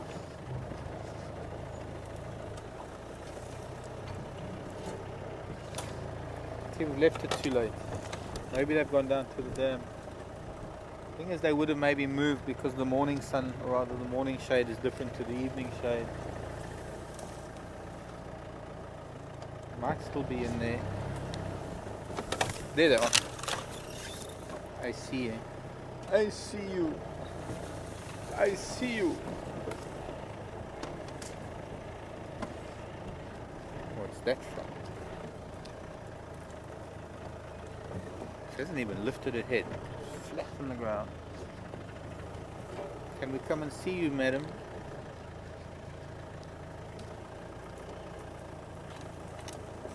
This is Lioness. Alan was asking why do hippos have such large, both cats are here, because I can see a tail just behind her front legs that, well, that can't be her tail. Alan, it's well, defense and fighting. It's something that has developed in hippos over the years that has resulted in intense competition amongst males. The females don't have such big incisors in canines. Okay, well, cats are sleeping. My idea was to make sure that they were here, go and do a bit of a drive. Let's go down to Treehouse Dam. And the idea was to come back and find them just after sunset so that we could follow them, because they are going to be getting up and they are going to be moving. It's a question of which way they're going to be moving and what they're going to be doing. And we don't have that much time because we've spent, I haven't realized how much time we've been spending looking for Karula, but obviously we've spent most of the drive looking for Karula. So thanks for all your patience and staying with me. It's a lovely Sunday afternoon. Can I get input, please?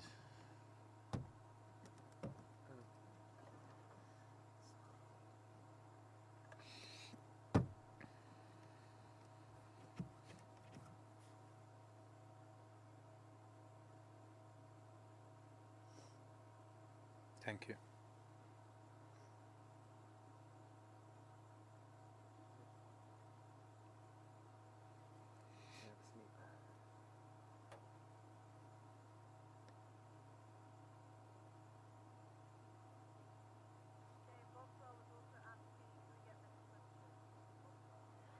Boswell asking if we get in many punctures. Are you being facetious, Boswell? We have been in the past few months.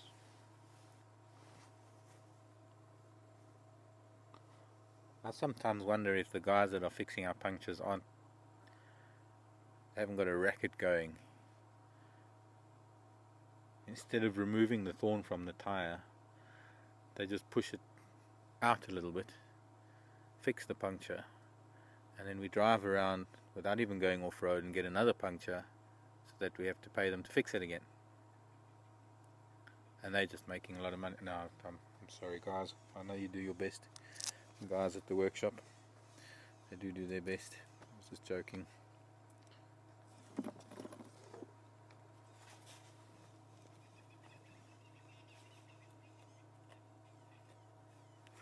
Let's go before it gets dark and while there's still a bit of light. Let's just go down to Treehouse Dam.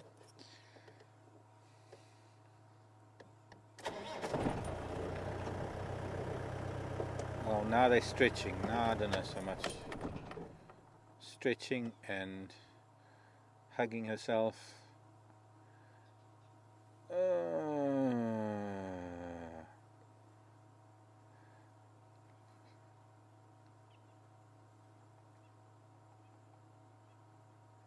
It's hard life living in Africa when you're a big cat.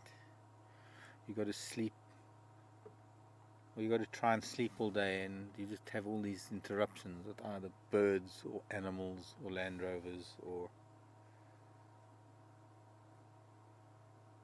I was about to leave, and then I saw them hugging and stretching, and I thought, well, maybe it's wise not to go anywhere right now. Because now they're starting to wake up, and they're going to stretch a little bit more. I'm pretty sure that they're going to need to toilet, look around.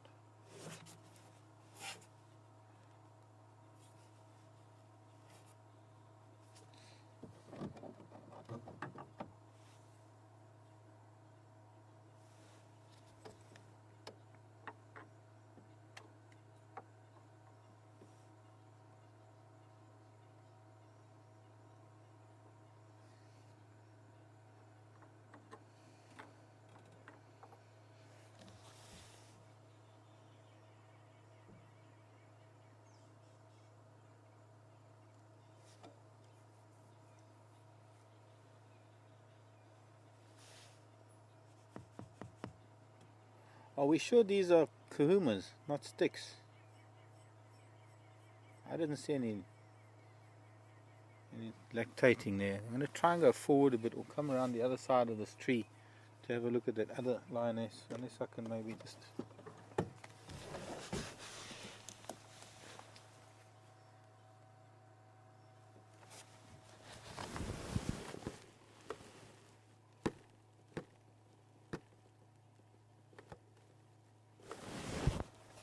I don't think either of these cats are lactating. And of the 3 lionesses with the kahumas, 2 of them were. So I'm going to try and move, get a bit of view. In fact, we'll go around that side.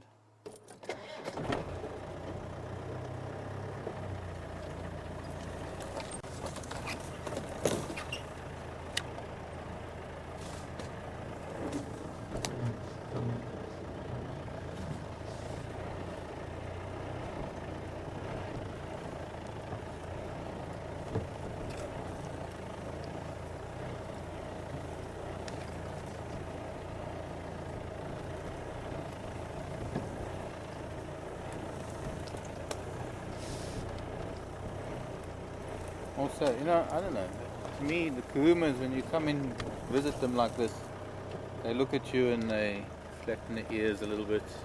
I think that's still going to be a bit too close. Go around some more.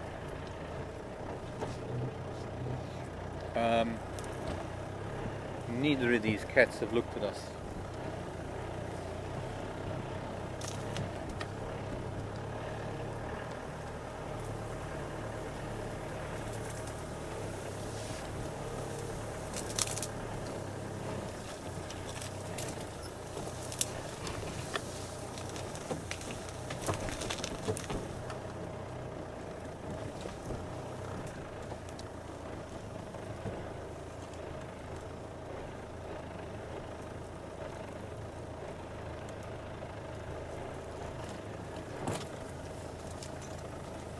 No, neither of them are lactating. Oops.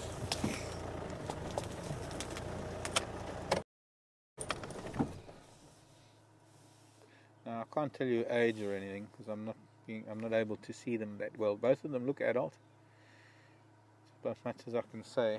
I think what I'm going to try and do is take down some markings. Try and look a bit closer at facial markings, spot pattern on the cheeks if we can.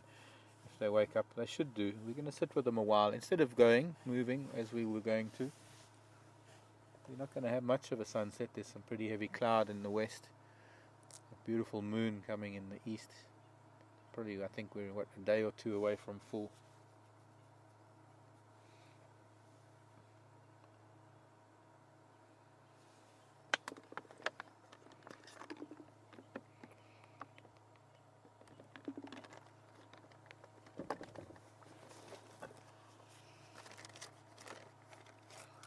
Right. Take out one of my cards. Oh, don't have lead in my pencil.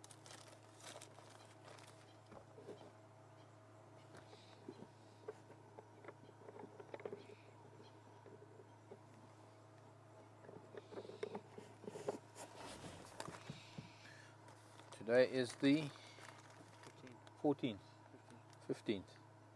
What happened to the 14th?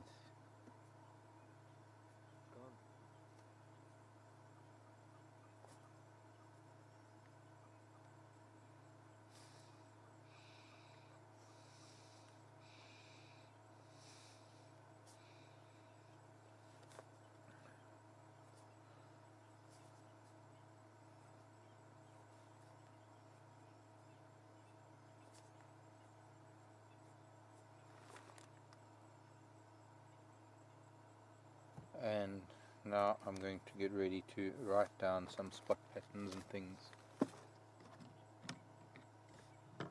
This is how I get to know lionesses, and I have, in 2 years of me, I haven't done this properly. That's why I can't recognize it.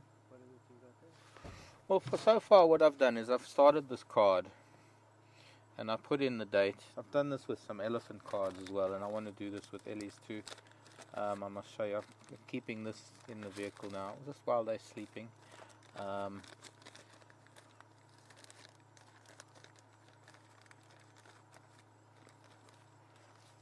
Biohazard. It's routinely biohazard. Anything that I write, anything I put my hands on becomes biohazard. But I don't know if you can see my pencil drawings. This was on the 26th of April. Biffles cut line near the dam. There was a female with 2 calves and a young female Ellie.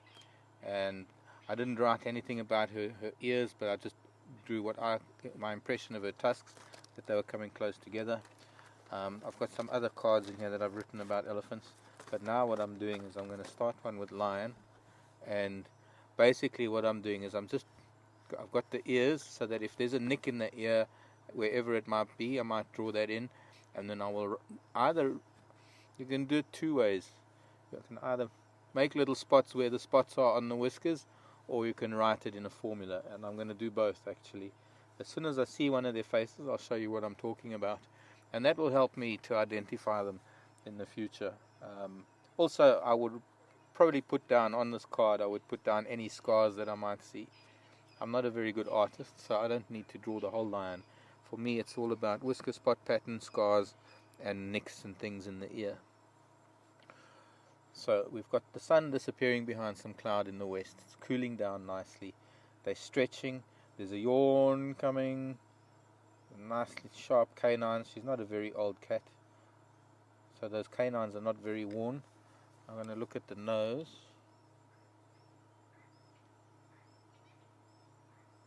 Still a little bit of pink on her nose.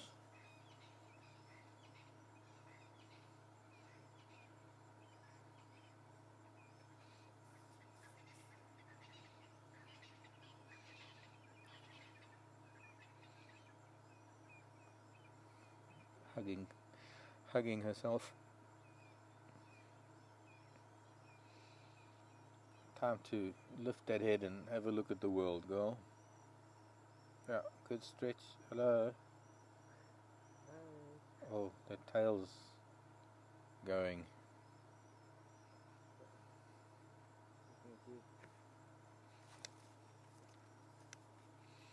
Now the lioness is also starting to stir.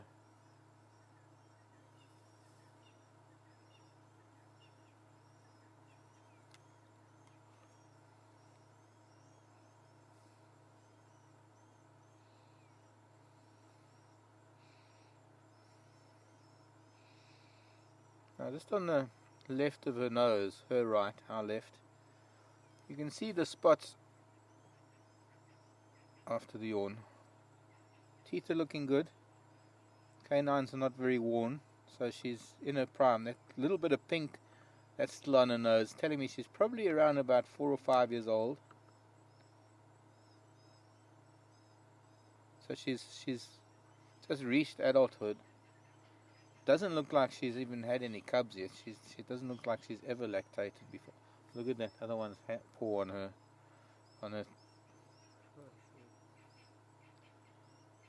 Physical contact is in any of the social species of animals. Physical contact is a very strong. Well, it's just a very important feature in their lives, just to reassure each other that they're with each other, that they're just reinforcing social bonds, familial bonds, for that matter.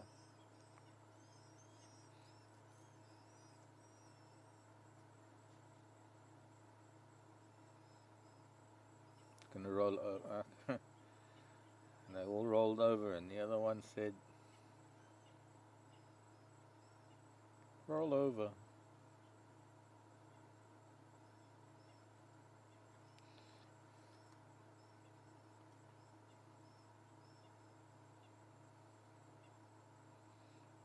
Meow.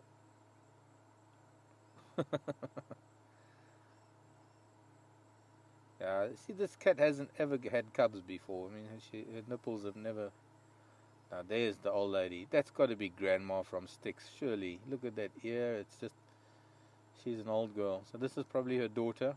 Never had cubs yet. Kick her mother in the face.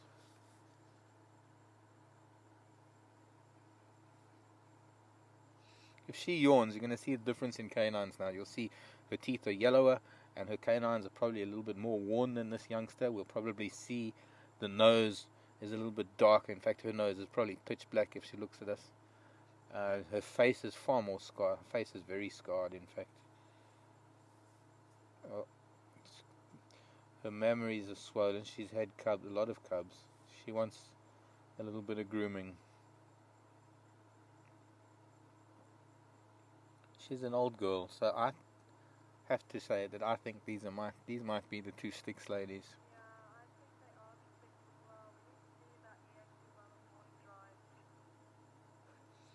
I can hear Star.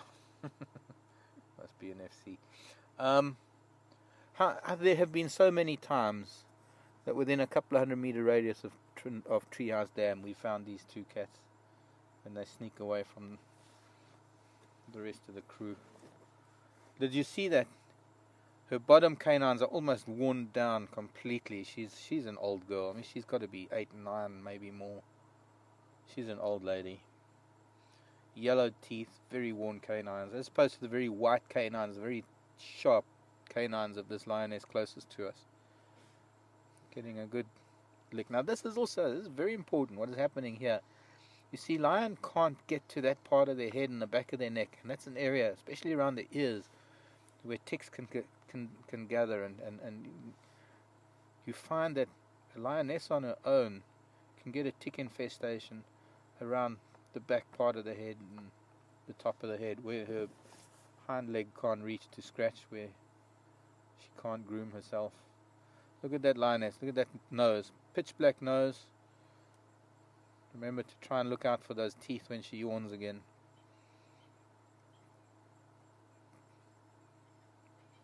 Pulling in oxygen into the body to get oxygen into the brain and the muscles for a little bit of action tonight.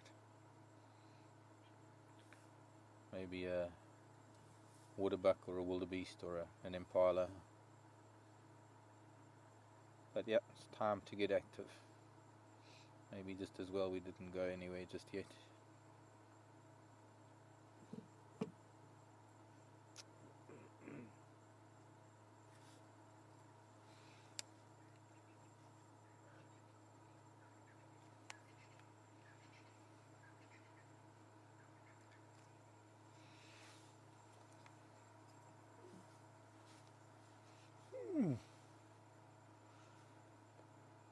Hello, big girl.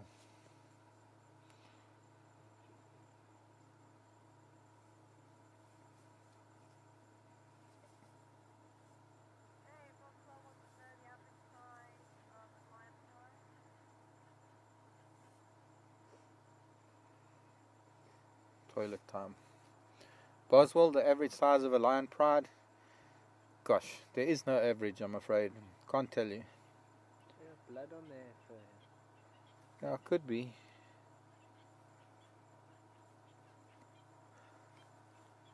I honestly couldn't tell you that you could say there's an average size. You can get 3 or 4 that can constitute a pride. You can get 13 or 14. You could, in the old days, you used to get 23, 24. It depends on just so many factors. It depends on the density of lion populations, the density of prides. It depends on the availability of prey species. It depends on the habitat. It depends on.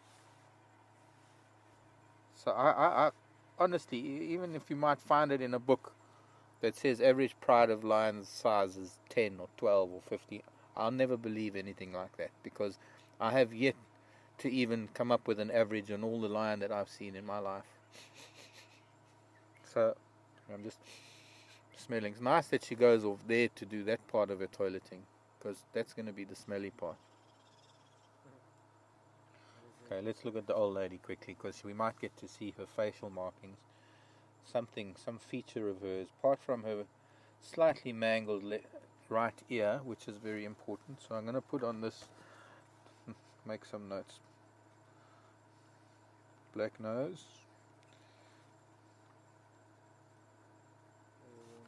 Her right ear is kind of lost the tip to it. Look at that. It's almost the bit of it's been cut off.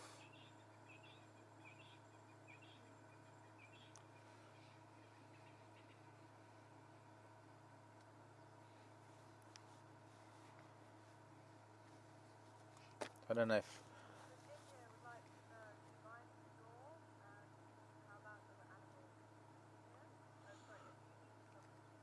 Jenny in Virginia. Jeannie. Or Virginia in Virginia. Jeannie in Virginia. Do lions snore or other animals? I can't say I've ever heard them snoring. I can't say that I remember hearing any lions snoring. Other animals, well, domestic dogs, but then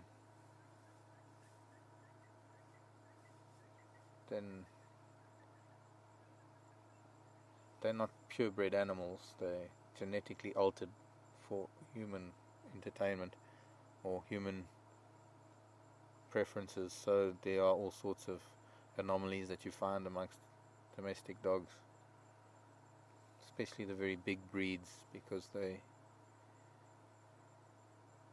are just because.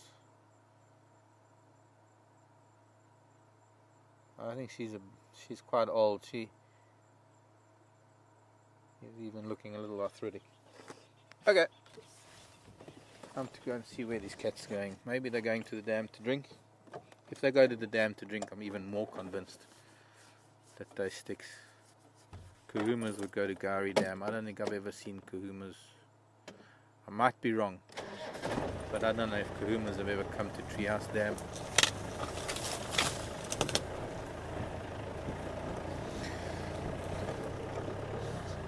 They look like they might be going. Oh, it's crunching under the tires. I'm gonna go lie in the road for a bit. Oh, I hope I didn't drive over it, but I smelt it.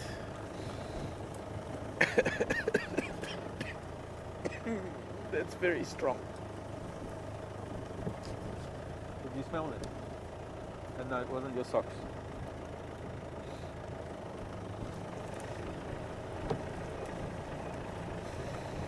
I just hope I don't have it on the tires.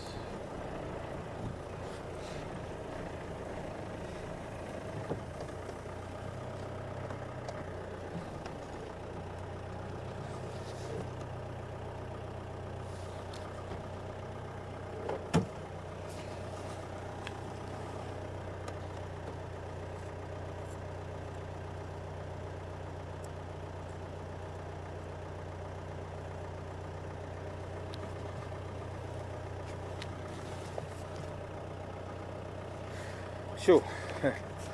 There's some lion dung just off the road here from a long time ago, with a few fragments of bone in it. But there's also this that came out of it. Yes, ways. It's the neoprene from a slip slop or something. Reggae, almost reggae colours. Jamaican colours. It's very old dung. I don't know if you remember, I was digging through lion dung a while ago at Treehouse Dam from those males, whoever it was that was here, and I think Majingi lions, and well, somebody maybe ran out of their shoes running away from lion.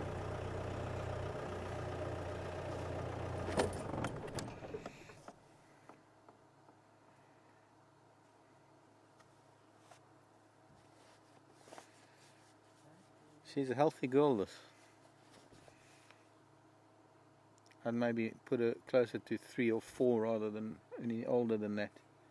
She's not an old girl, she's young. Her nose is still quite pink. But now, if we can get close to the face,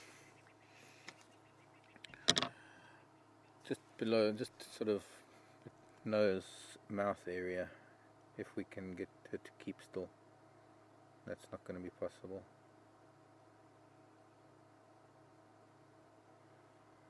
So 4 and 6. Now, if you see they're almost like 3 lines of spots where her whiskers are. And that top row of spots is not what we're looking for. But we're going to cut. She's chasing a fly. Now when I want her to keep still, she's chasing a fly. Look at your mother, please. Look that way. Yeah, there we go. If you can see, just above that top row of the line of spots. Keep still. There are a couple of individual spots set at different intervals apart. It's not a line of spots, just there are actually 3. There's one very faint one slightly bigger one, and then a fairly large spot. And what one does is you count on that top row of spots. You count the number of spots where there's a spot above that line. So from what I can see, there's, is that as close as you can get? No, I'm going closer. Ah, okay, yep. Okay, we're gonna just wait until she's relatively still. I'm gonna show you how to look at spot patterns of lionesses, or lion in general, because you see they don't have the spots of leopard. And with a young lioness like this, apart from the fact that there's maybe the nose, the fact that it's mottled like it is, that can give us some indication of age. She doesn't really have that many facial features. There's that little scar just below her left eye, halfway down to her nose. There's a little beige patch there. That's interesting. But now that she's looking that way, keep still, girl. Oh, I just heard elephant down near Twin Dams Road. It's going to rub on Mom. I'll have to draw you an example.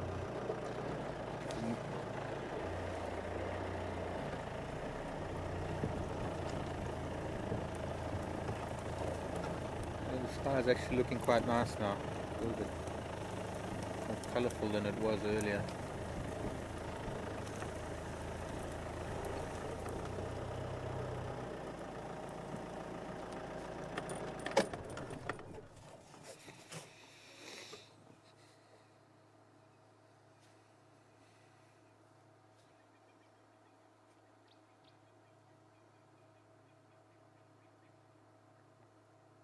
See how close I can get now. Alright. It's difficult when she's not keeping still, that's the problem. Because you've got to count those spots and see where there's a superseding spot. Or what would you call it? Spot above a spot. Behind the grass is difficult. But it looked like 2 and 3 and 6 or 5.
Lifting her nose into the air to try and pick up the scent of something.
I was writing, I didn't see her walk away.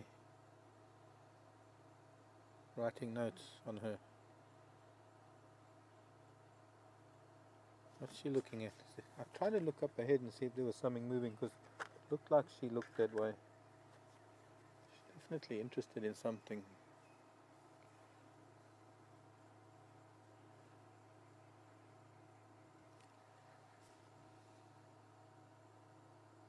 Yeah, she's interested in something. She's not quite stalking, but she's gone into sort of interest mode. She's gonna watch something now. Don't know what it could be.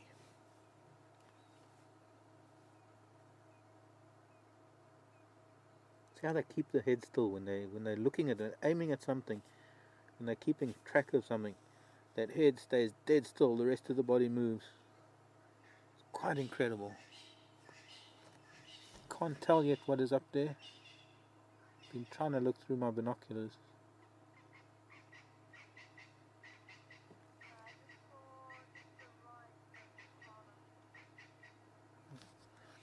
Tara's saying she saw an impala. Oh, there, I can see an impala straight ahead, just above this lioness's head. Wow. An impala ram. You've seen her there. Yeah. But he hasn't registered. I think he was looking at us more than anything else. Younger lionesses taking a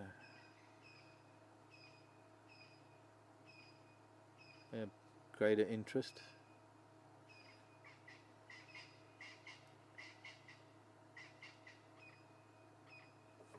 Okay, we're going to try and move up a bit closer. Not easy for lion to get impala.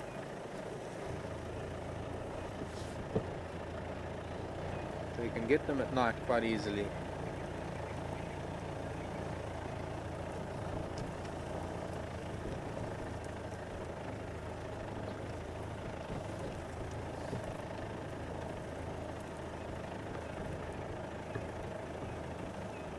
My word, look at that sky.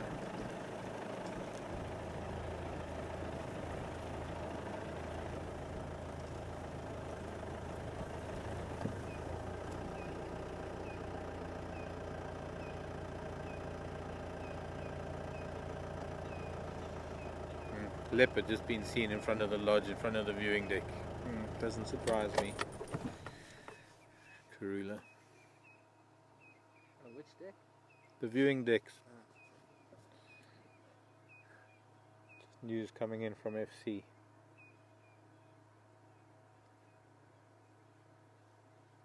So basically, where we started the drive today is where there's a leopard being seen now.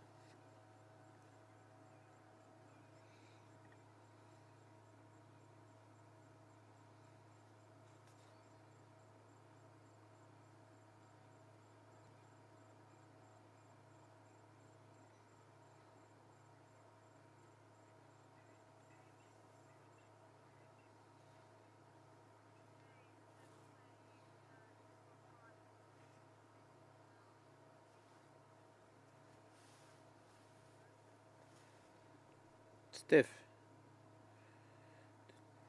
saying she saw Pride of 15 once, mainly males. Where was that? In England or from England? Steph from England. I think I've seen up to 20 lion before, yeah, but I just have to say that you can't really say that there's an average pride size. Some people have seen lion prides. I know back in my childhood there were prides of 24, 25, even up to 30 in Kruger.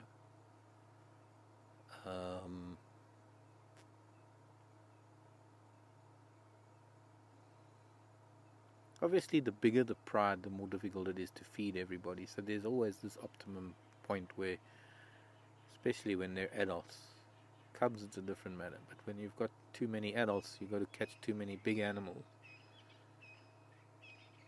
Now, I'm tempted to go a little bit further up, but with the old girl still here, I'm wondering what this younger female is going to be doing. Whether she's going to try and take it down on her own, or maybe try and chase it this way.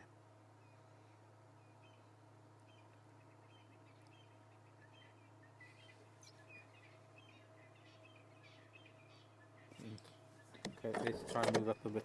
Just to keep it all in view.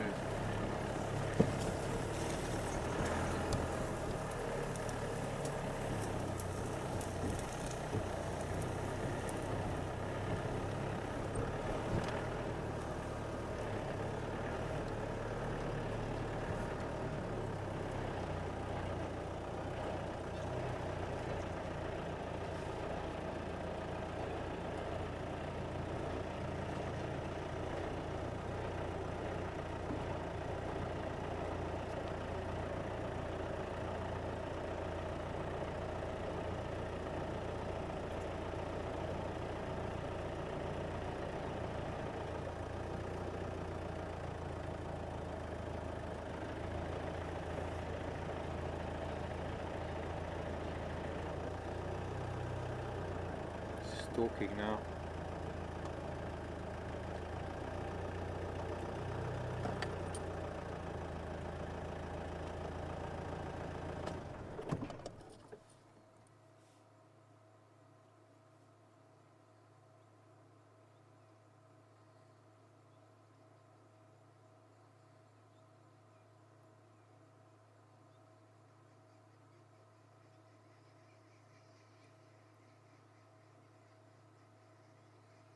Just turning ahead to listen behind her to hear if maybe the lioness is walking as well, or stalking. What, is she getting ready? No, she's just sitting. Is coming up behind us. My mom's just behind us. She's probably hearing her approaching. Maybe signaling to her mother to go around. The lioness is right behind Daniel now.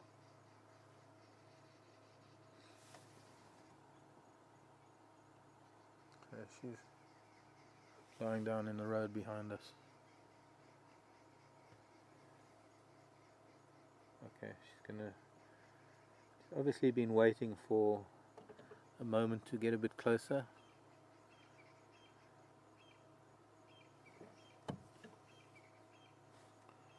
Brenda was asking if I've noticed that some lionesses have a bit of a ridge in the back of the neck.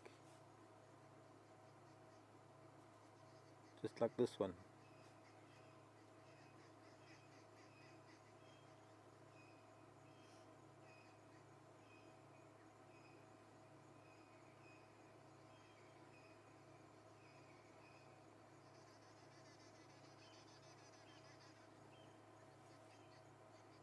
I think a lot of it's got to do with coloration. With that appearance.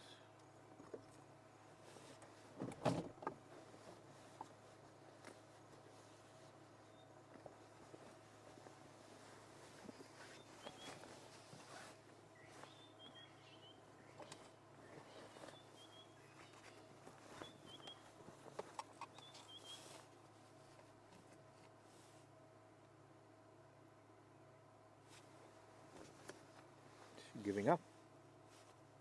Don't look at me. I'm not helping you.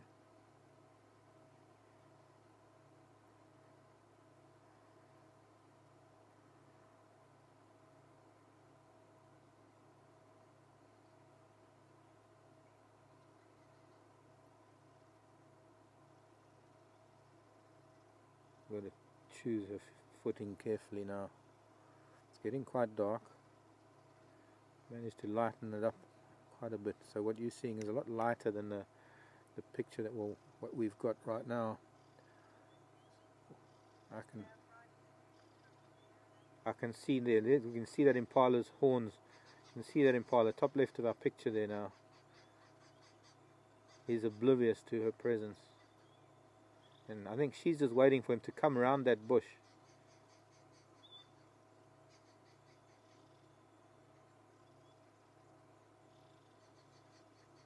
Yeah, she's reacting to the sound of him more than the sight of him.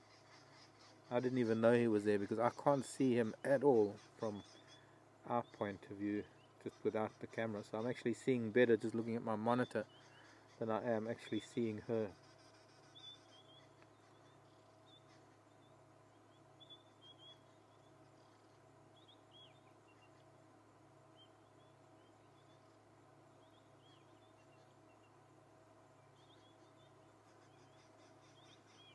This is when those black markings on the back of the ears play a very big role in communication between the cats. The lioness behind us will be keeping track of all of her ear movements.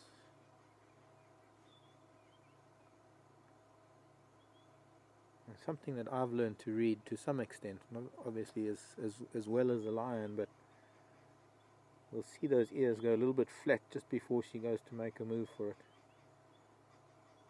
The moment they're up, they're listening,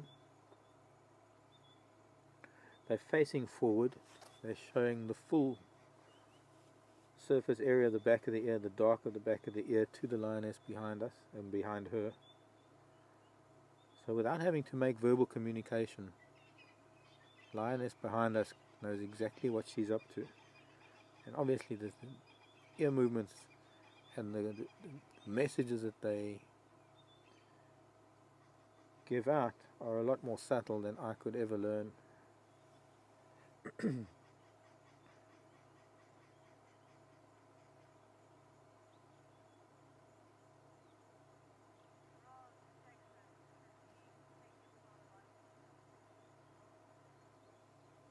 Rose in Texas. Hi there, Rose. Can she take this impala by herself? Very much so. It's not as easy for a lion as it is for a leopard. A leopard is able to stalk a lot closer, maybe has a little bit more patience. A leopard, half the size of this lioness, is able to take that impala. In size-wise, yes, definitely. Stamina-wise, it's a different story. She's got to get a lot closer to that impala than a leopard would ever get to be able to make a strike. While she does have an incredible burst of speed from standstill, she won't be able to maintain it. The impala does have the advantage of thinner legs, able to jump and leap more than a lion can. Slimmer body, less weight.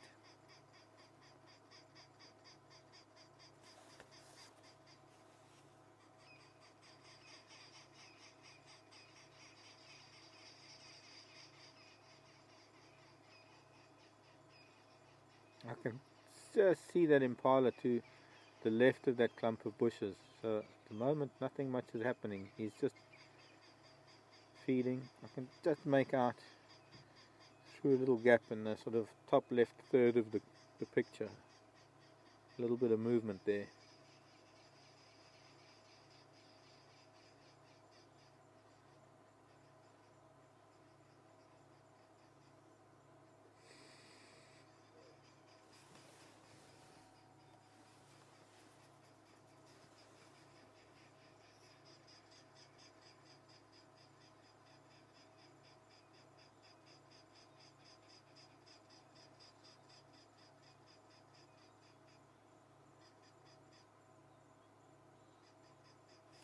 I'm going to move forward because I'm kind of in between the two lionesses, and I'm almost in a direct lioness to impala, and I'd rather. Mom is moving now. Is he? Mother, yeah. Mom's moving. I see that impala look like it's moving also to the left. So is the youngster. Mom's next to us now, right next to us. Going into stalk mode.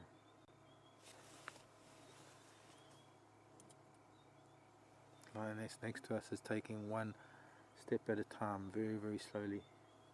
I wouldn't take the camera off of her though. That's where the action is going to happen.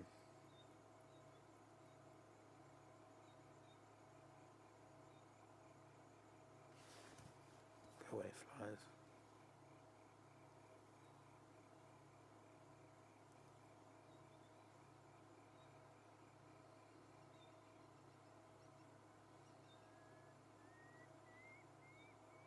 Just watching her mother quickly. Obviously can hear her mother walking through the grasses. Maybe they're going to make a combined effort here.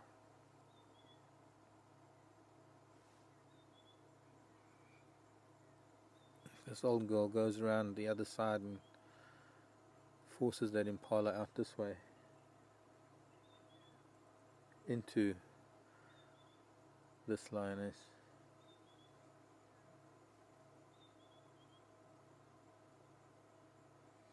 possibly what the old girl was waiting for this younger lioness to get into a position. They have very specific hunting strategies, techniques that they will employ for different animals, different terrain, different conditions.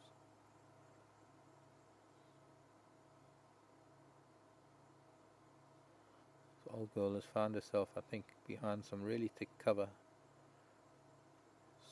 creeping closer, one very, very quiet, careful step at a time.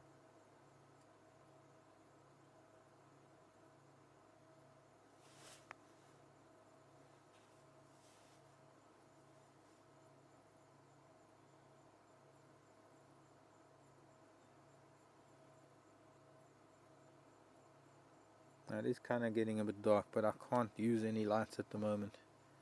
I need to emphasize that point.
Now I know it's going to get very difficult for everyone to see what's going on now.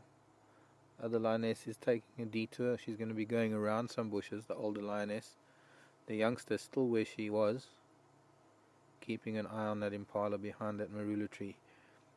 I can barely make it out. But something is going to happen here in the next few minutes. And in order for it to take place as it naturally would, I need to sit very quiet. Well, the vehicle needs to sit very quietly and not intervene or interfere or influence the proceedings by starting up or putting on lights. We have this unique opportunity, especially since we have no other vehicles that can come in and disturb it at the moment. Other lioness has gone off, taking an arc around to the north and to the west. In other words, to our right, heading north. The camera is more or less pointing in a westerly direction at the moment. That's the afterglow of the sunset that we're looking at through the cloud.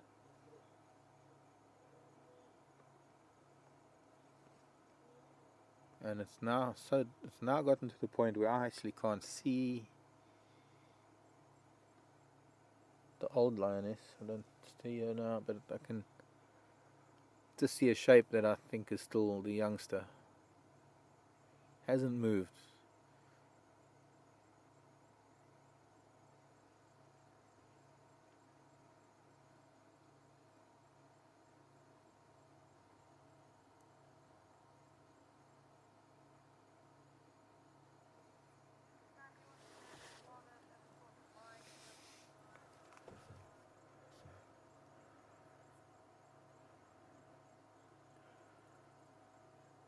Hello, Sandy. Wanting to know if we've ever witnessed a lion kill on drive. I think there was one evening that we saw lion killing impala on the open area that's called Quarantine. I don't know if it counts, but there was that very gory and very, well, quite a harsh kill of the buffalo and her calf right in front of the lodge.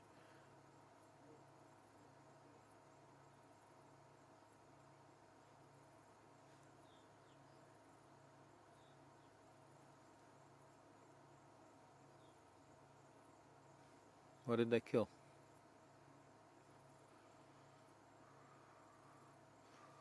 Oh, right.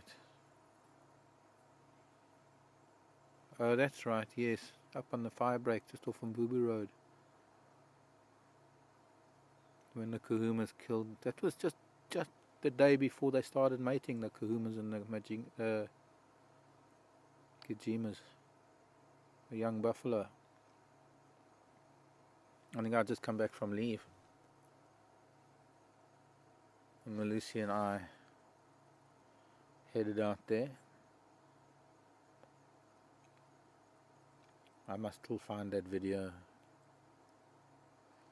We were sitting there with lights on for, gosh, I don't know how many hours, and then I suddenly realized, oops, we should have conserved the car battery. The storm started brewing and started coming in, and then we started getting wet, and we couldn't start the car.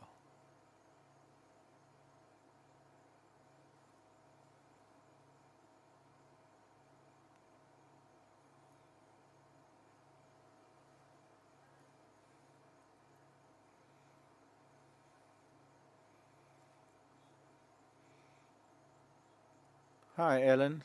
Back to Illinois. Can the impala smell the lion? He possibly could. I think, obviously, wind plays a big factor there. Especially since they were going to the toilet earlier. That is an extremely pungent and very heavy odor.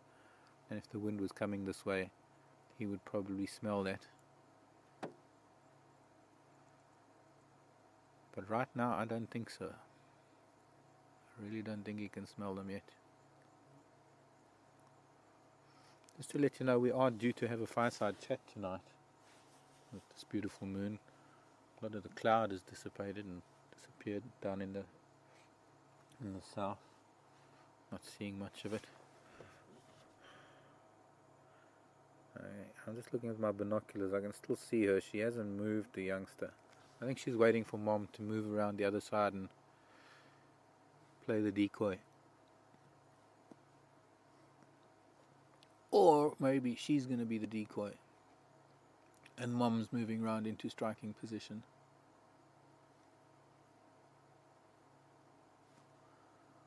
But we're going to wait and see.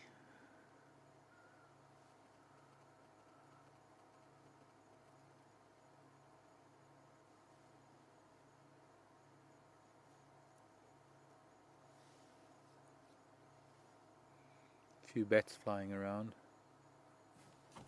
Still a few insects. As cool as it is.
End of drive drawing nearer.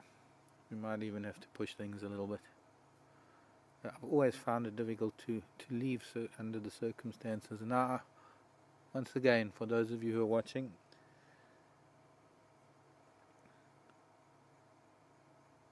this is what happens when it gets dark.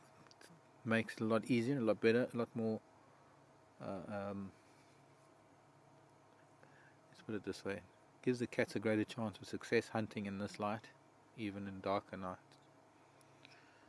Although the moon's going to start getting brighter now as it's rising. We're going to probably see better with the moon than I've been seeing in this dusk light. In fact, I can now see her because the moon is starting to take over.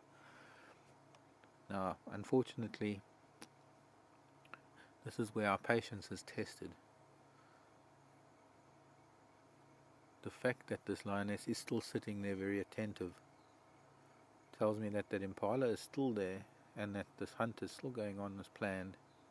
The older lioness has moved off into the bushes elsewhere. She's doing a sort of a pincher movement. She's taking an arc around to the north.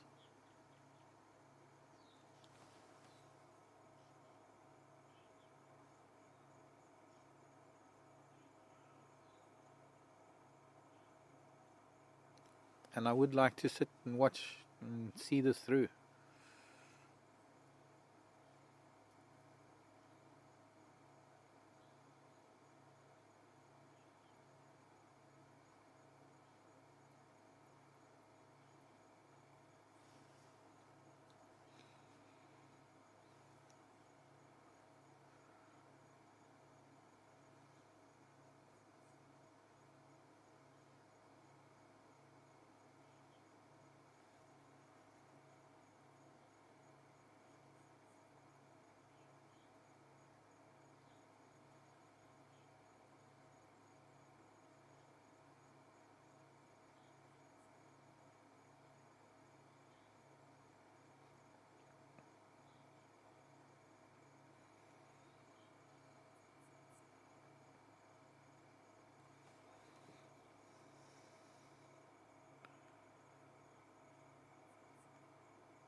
But from past experiences, it could still take an hour, it could take 2 minutes.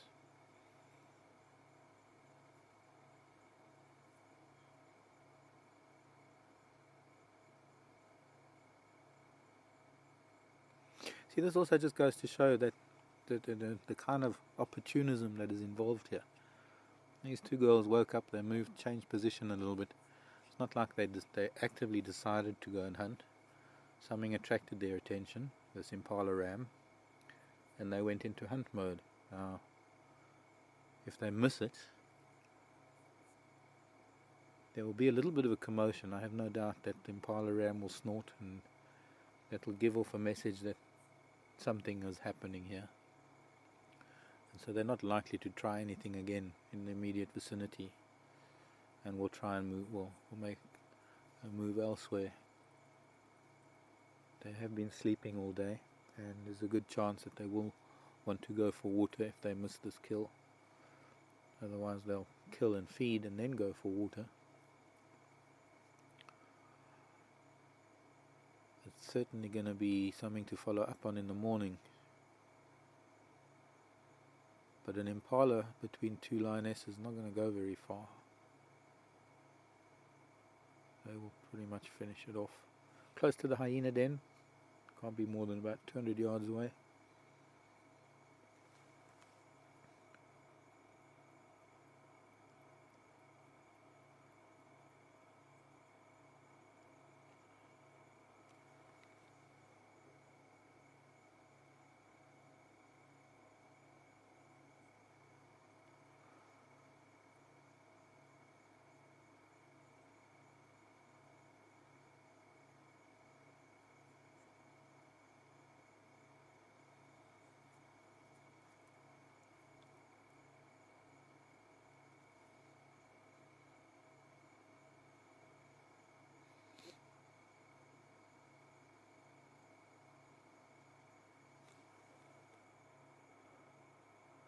I'm starting to make this lioness out now with my binoculars a little bit better now that the darkness is actually making the moonlight a little bit more effective. Believe it or not. She hasn't moved a muscle. She hasn't moved an ear. While the older lioness has been taking a detour around to another side of this impala ram.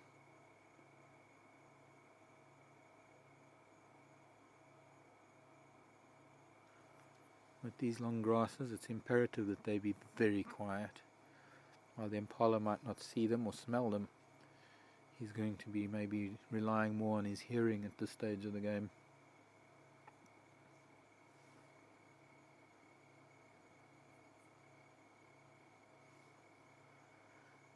And any twig, any crunch of grass will alert him to a possible presence of danger. It's just the nature of the way lion walk.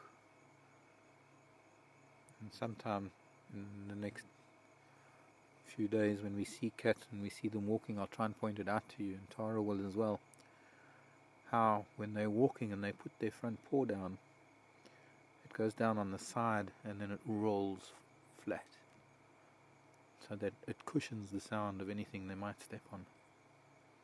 And it is actually something we were taught in the army when we were trying to be covert. When you're walking, you put your foot down on the side of your heel and then you roll your foot slowly over to flat position.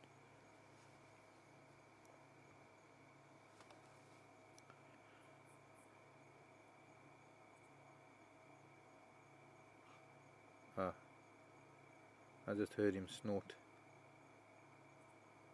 She's running.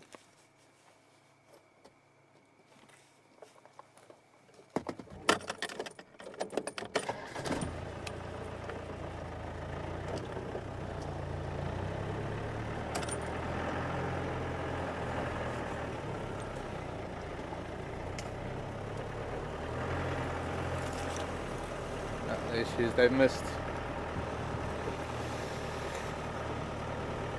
I don't know where Impala's gone, but she's turned around. She's going back into the bush to where Mom was.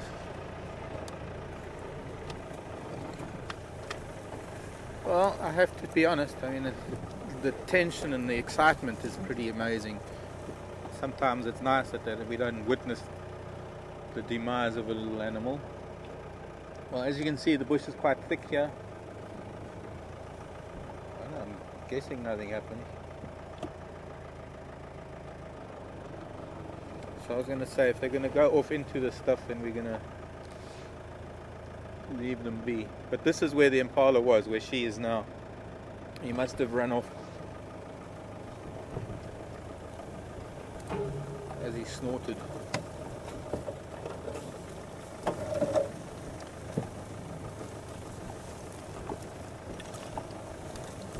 Impala is not an easy prey item for a lion. It's a little bit too quick and stop and listen.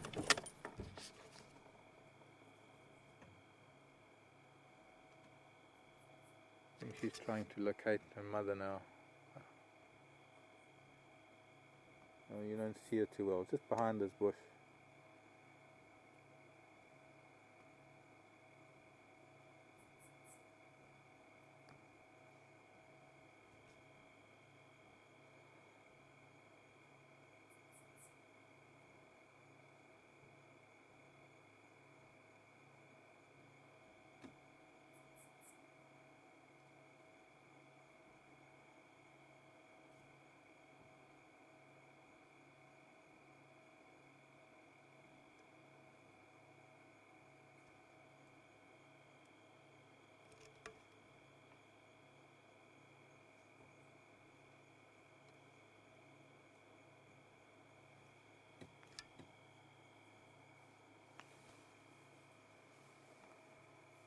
And they're both going to come through here.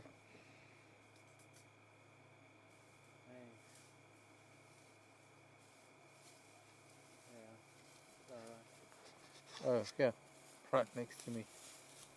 Oh, right next to me. You go, girl. I'm gonna head up to the dam. Bless you. I was gonna say if she sneezed, she would sneeze on my leg, but she sneezed just a little bit afterwards. Wow. Wow.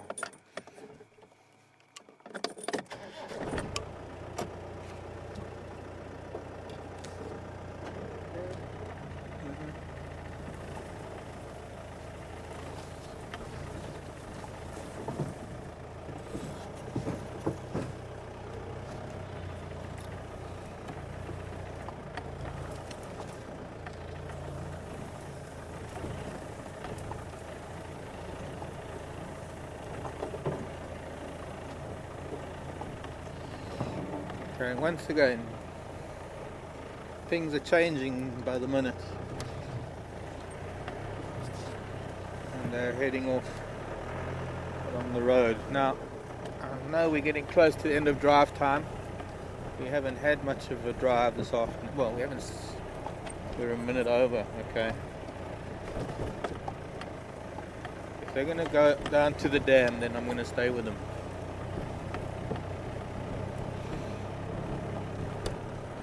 But I think that was fairly accurate in my prediction, in that if they make an attempt here, they're going to leave the area, because even though that impala didn't really snort too much in alarm, just the fact that he did snort means that they've pretty much given away the fact that there is a predator here, and they're going to head off somewhere else.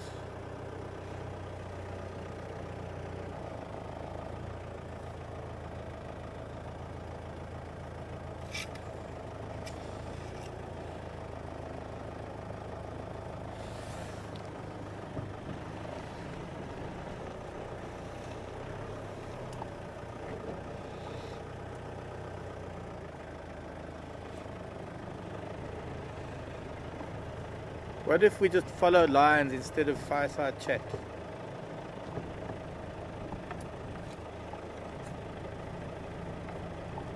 How much camera battery we got?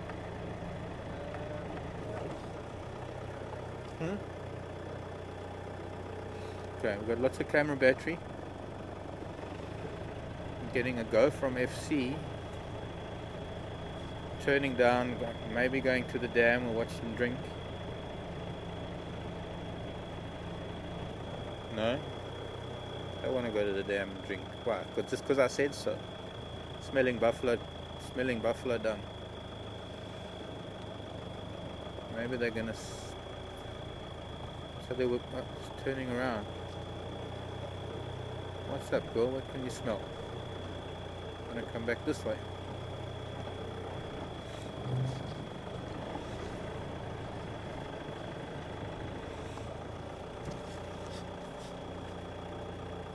Standing on each other's toes.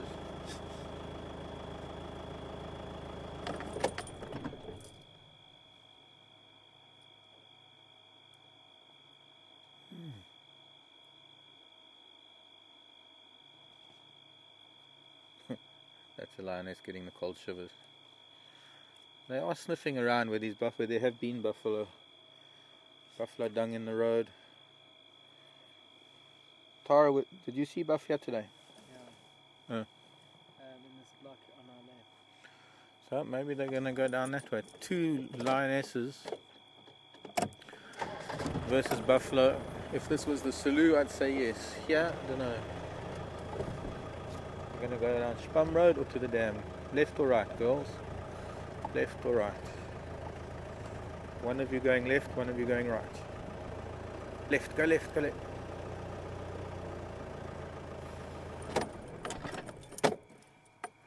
When you get to the fork in the road, take it.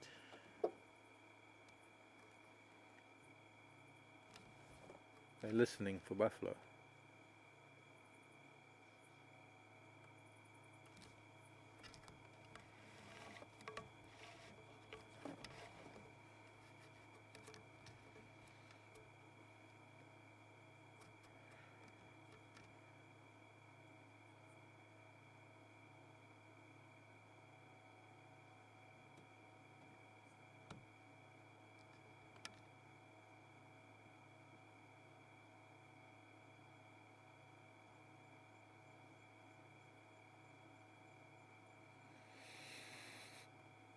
Hmm.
James, how long do lions sleep for?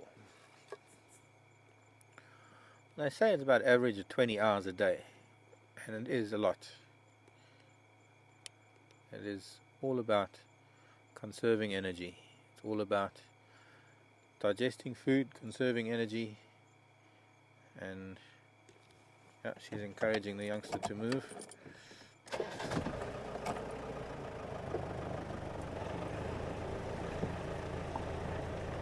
It doesn't mean that every day they sleep for 20 hours, but that's sort of like an average.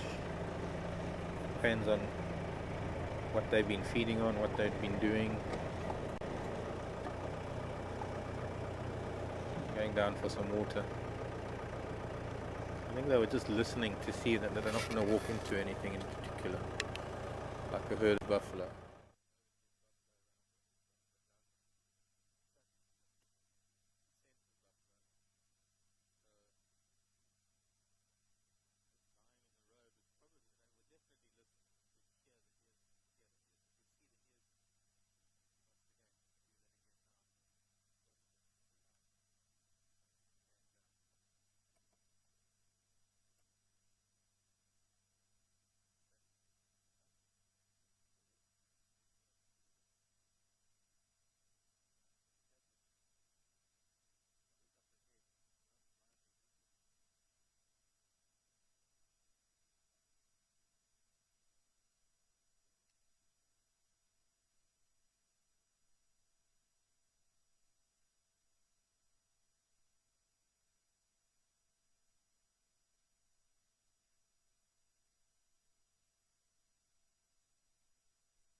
She wants her mother to get up.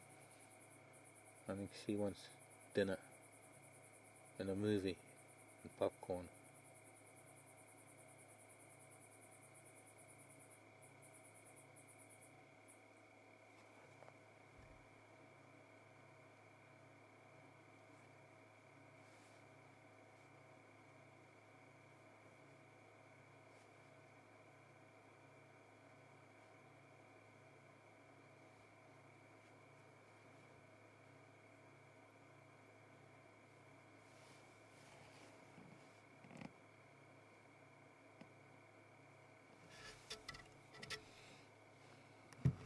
I'll play with you.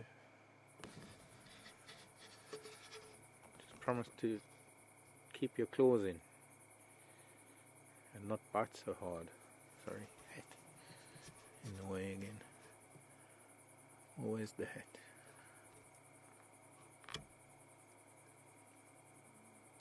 Ooh, big sigh. Hard being a lioness. Tying business walking across the... Sorry, I'm just trying to get into position here. What did you do? No, it just says tiring business walking across the road. Oh.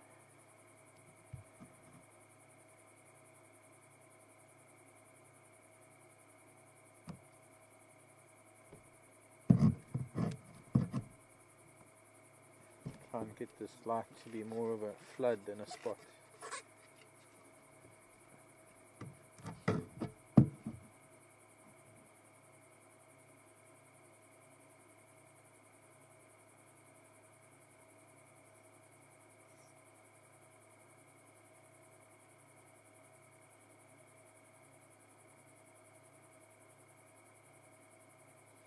This is probably also one of the most exciting things you can do in Africa on a night like this, and not many places that you can do it, I might add.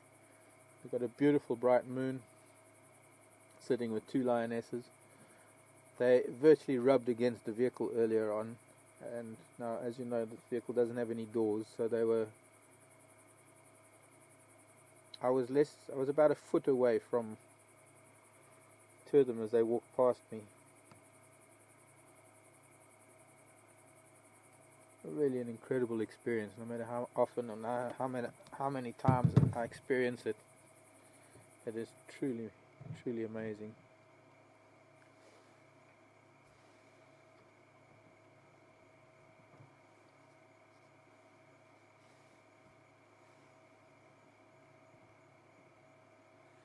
Let's keep on the edge of the light.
She just got to wait until Mom is finished with the cat nap.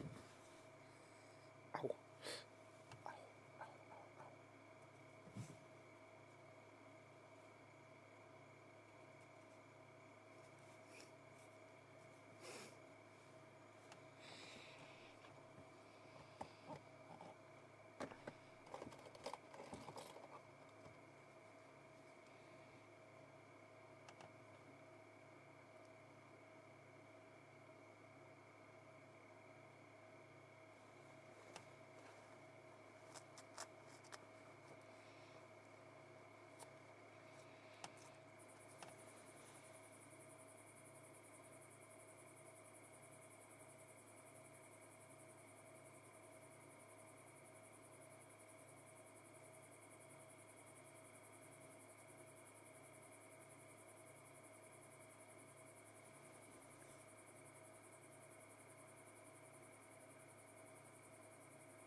Looks like she's listening to something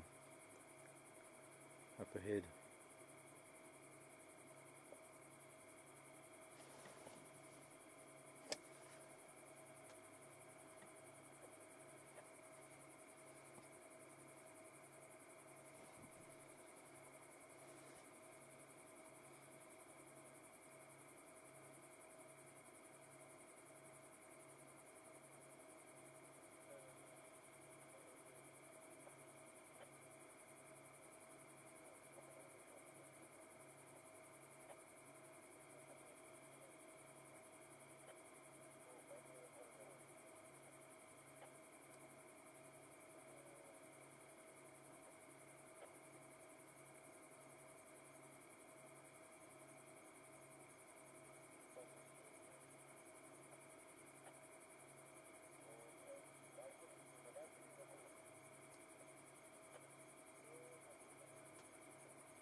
I think there's something up ahead that they're waiting for, either to move on or away, or the older lioness is also sitting up looking and listening in that direction.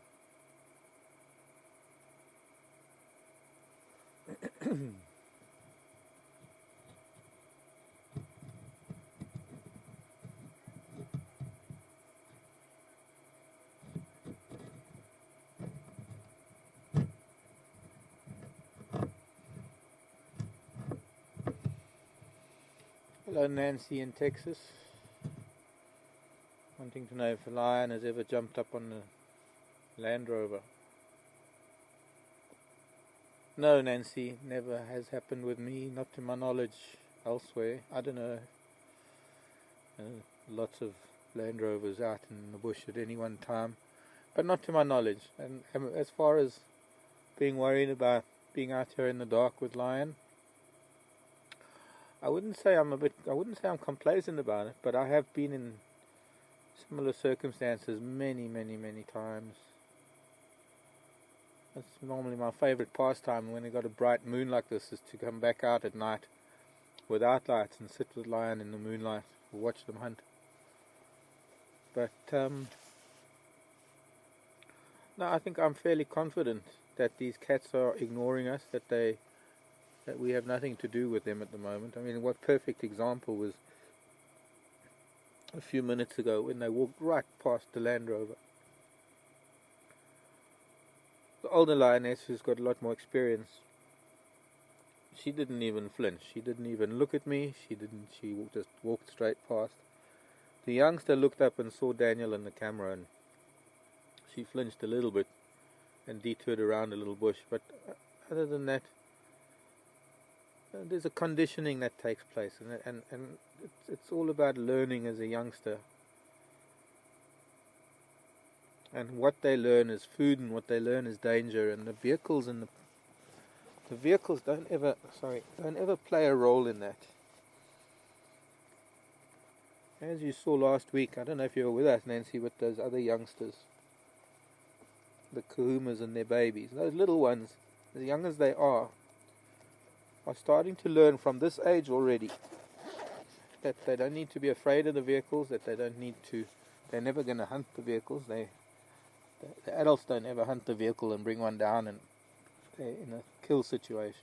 Sorry, I'm just moving around because I'm trying to get a little bit warm, so my hat and head's getting in the way. It's getting a bit chilly. So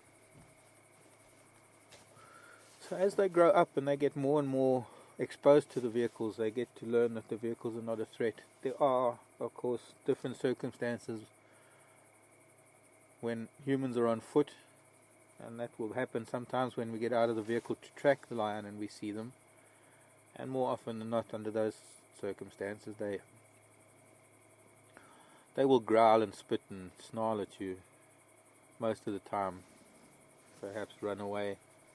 I think she's going to try and come back and climb on the car and eat us. She's going to try and come back and encourage her mother to get up and move.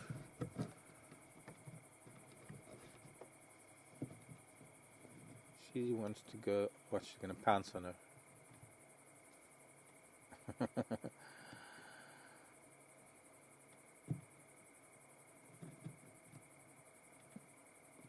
Mom's going to reprimand her now.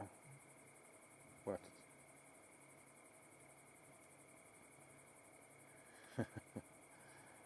Beautiful interaction. Gosh, she's got almost no teeth, this old girl. Just got, yeah, the ears are flat and she just growled at her daughter. Stop being boisterous, I've got no time for your nonsense. What's, you want, please? She's got her upper canines are flat. If you would yawn. Look at that one. Gee, her left upper canine looks like her gum might be bleeding there a little bit. And her left one is a little bit chipped and broken. Teeth are worn. She's an old lady, this.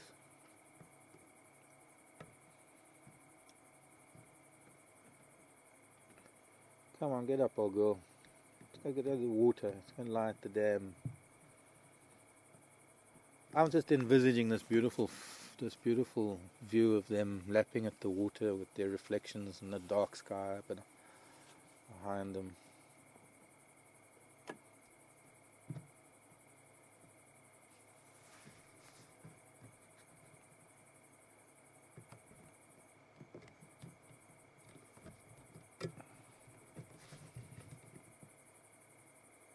Other one's coming out onto the road again up ahead. And see, she walks away a little bit, hoping Mom's going to follow, and Mom doesn't want to follow, so she just lies down and waits. She's probably going to do the same thing. Just wait a while, get bored as children do, and then come and roll all over Mom and try and get Mom to get up again.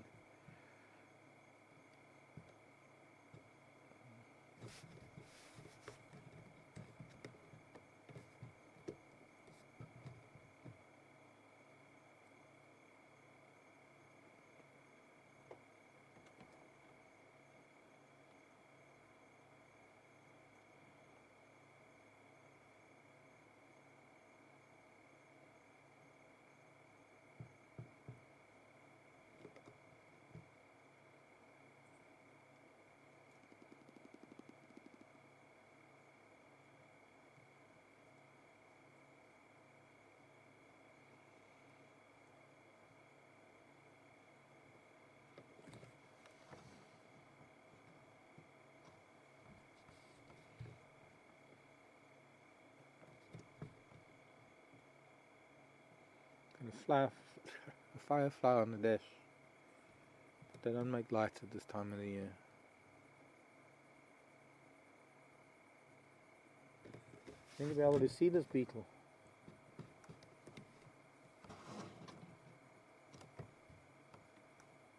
This one. What's that? Beetle here, where my finger is.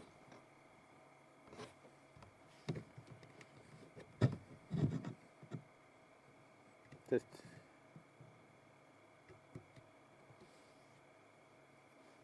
to digress. This is a male firefly, by the way.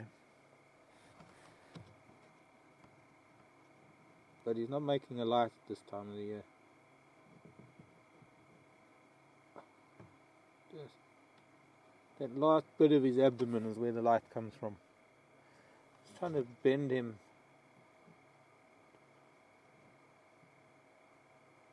Come, child, I want to.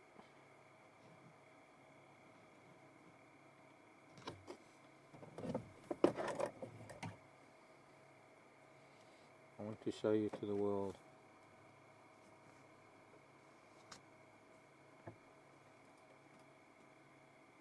Spider silk.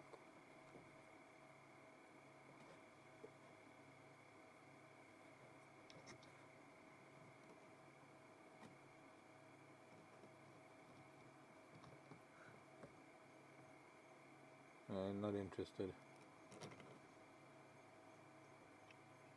The female doesn't have wings.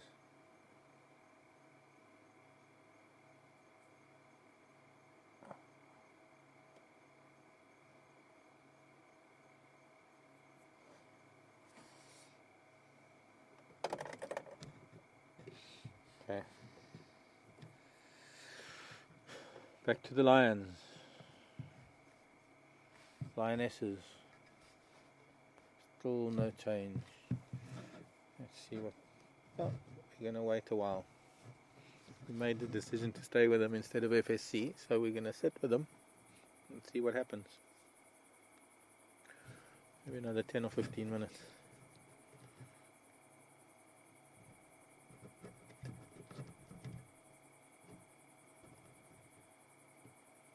Now you're going to get up.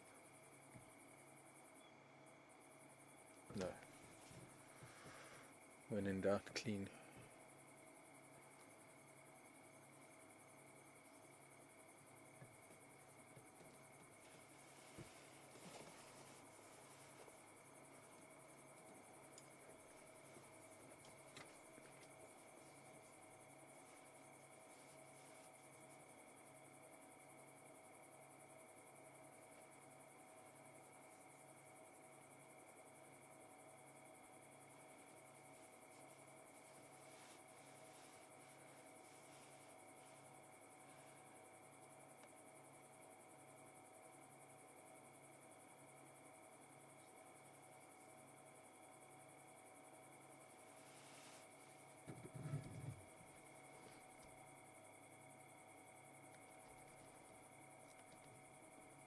Something walking there. They're both listening to something deep in the bush.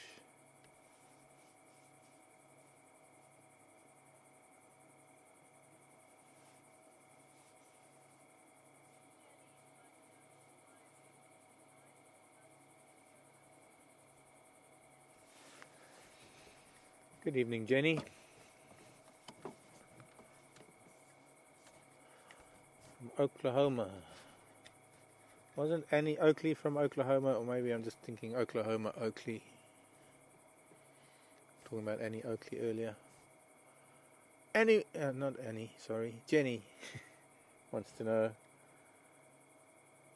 these lions are going to make a kill tonight, or how long they'll go without making a kill. Well, I couldn't tell you whether they're going to make a kill or not, Jenny. Yes and no. They could, or they maybe not. It's just, there's no way of knowing. They could make a kill in the next 5 minutes, or the next 5 hours, or the next 5 days. Could be that long. As far as how often they make a kill, or need to, is concerned, also there's no regularity to it. There's no... Sorry, let me keep the light still. I tend to get a little bit animated when I talk. There's no regularity to it. There's no frequency that can be mentioned. There's so many factors involved in the frequency that they will kill. I've seen lion feeding on a buffalo, and while they're still feeding on that buffalo, they get up and kill another buffalo. I've seen lion go for a week without feeding, without killing, because they haven't found anything or haven't been successful. And even up to 8 or 9 days is possible, depending on how much they had eaten before. But there are also other factors. There is the ratio of males and females, the number of individuals in a pride. Depends on the size of the animal that they kill and when they last ate, or what it is that they last ate. So there's so many factors involved that I want to see if there's going to be any interact. As she's walking through the bushes, we'll see if little one is going to stalk her. and pounce on her.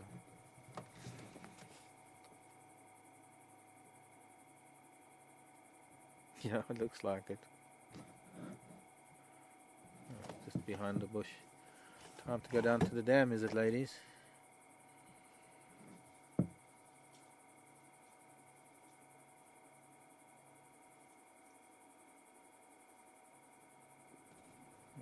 Leaving the road. Well, they're taking a shortcut around that bend.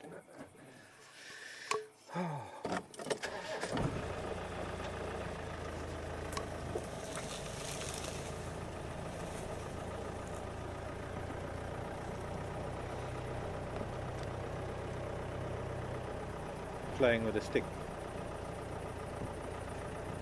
Will they lay down again?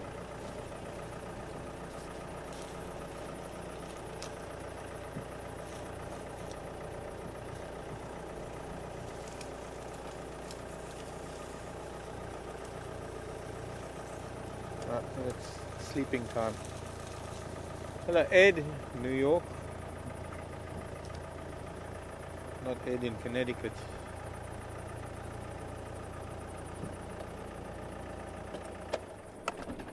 Chewing on a stick.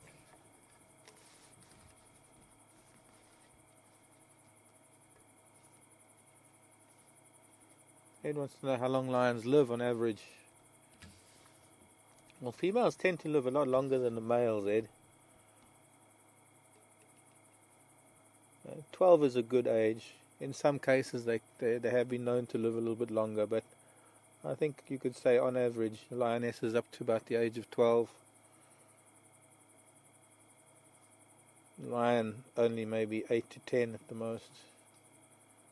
What on earth is she doing? She's bored stiff, and Mom just wants to sleep. So she's making up her own games. Cleaning toothpicks. Cleaning her teeth.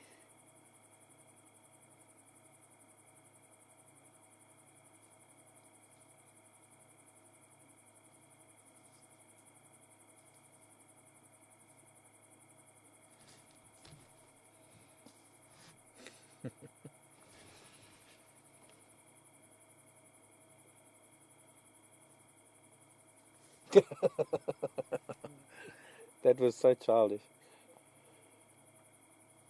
She's moving the stick. Well, she's playing with one end of the stick and the other end of the stick was moving, so she attacked it. I can see a spider moving just next to her foot there. Only because I can see the eye of the spider. She's going to knock at Mother with that stick now, and Mom's going to get angry.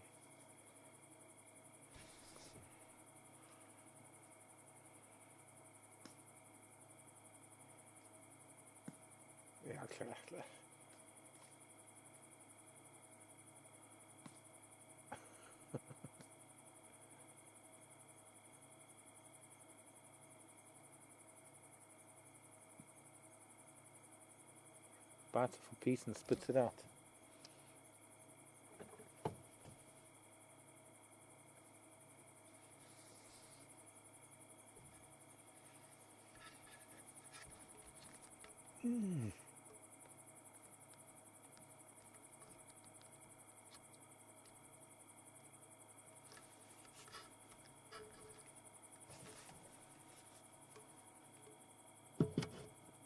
I think she's going to go down to the water maybe.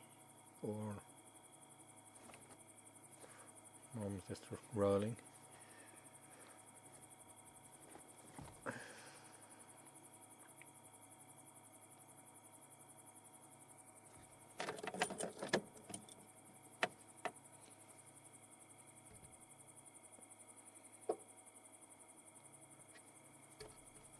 Lie down again. Quite clear the behavior that she wants to get going and Mom doesn't. So she goes up ahead and lies in the road and hopes that Mom's going to come along. And then she'll come back and bug her mother again.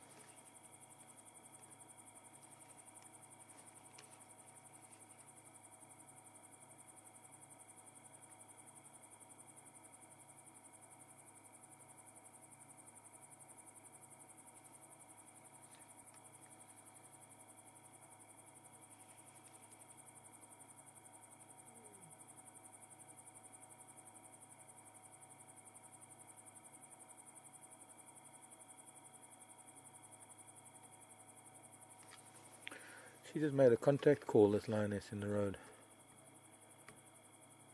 Holding her head a little bit low.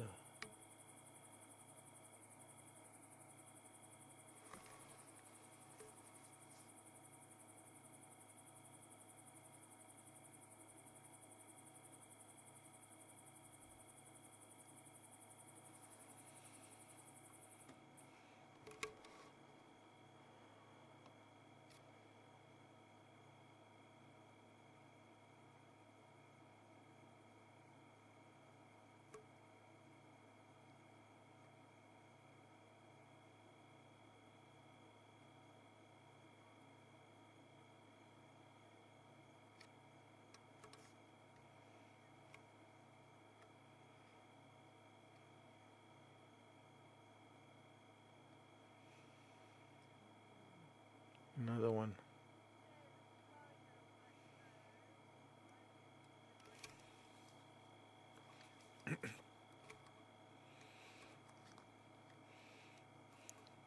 Hello, Safari Girl. Do lions get gingivitis? I honestly wouldn't know. It's something I'd have to ask maybe a zookeeper. But I haven't the faintest idea.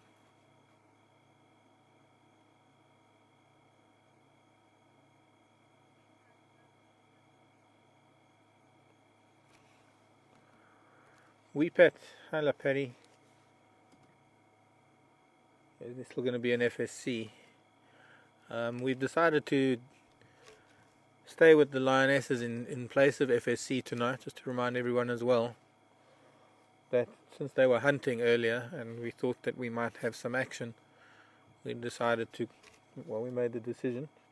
We're still going to stay with them a while in place of FSC. We have this chance to do so, so I think it's nice to be able to sit with them. Sorry. We were very close to Treehouse Dam, and I'm hoping that they're going to go down and drink. The little one in front has been making contact calls, just a very low sort of a noise. And I don't know if they're making contact with the rest of the group.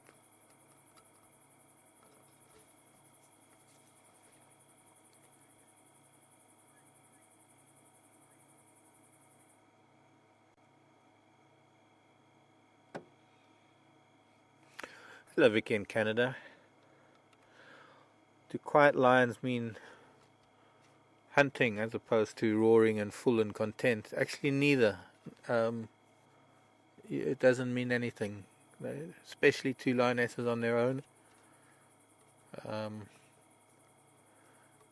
have to be honest with you, in all my years with lion, I've never made any correlation between roaring and the state of the belly in terms of whether they're hungry or hunting. Obviously they're not going to be roaring when they're hunting, so yes, there's a time when, but these two are not hunting right now, and that's not why they're quiet. They're not hunting, they're still resting. They're not exactly skinny. They must have had something to eat in the last couple of days.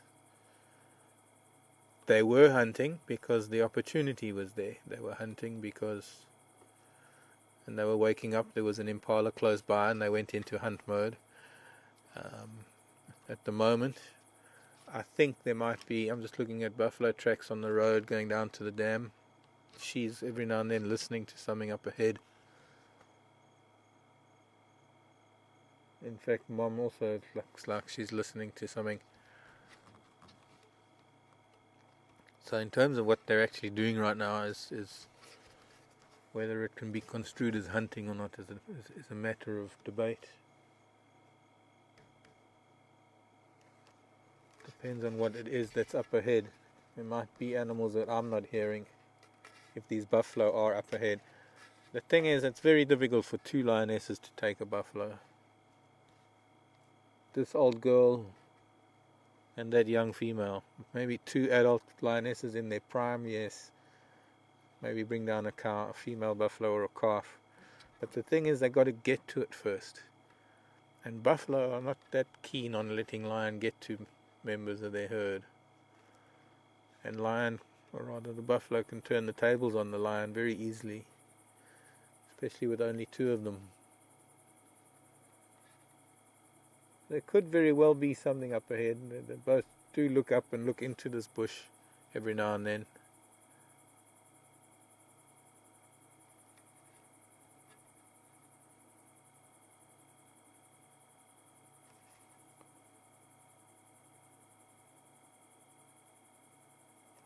I'm curious as to why that youngster was making contact calls and she wasn't even looking at her mother when she was doing it. And she doesn't need to. She knows where her mother is. Unless it was to just bring her mother down onto the road to get her moving.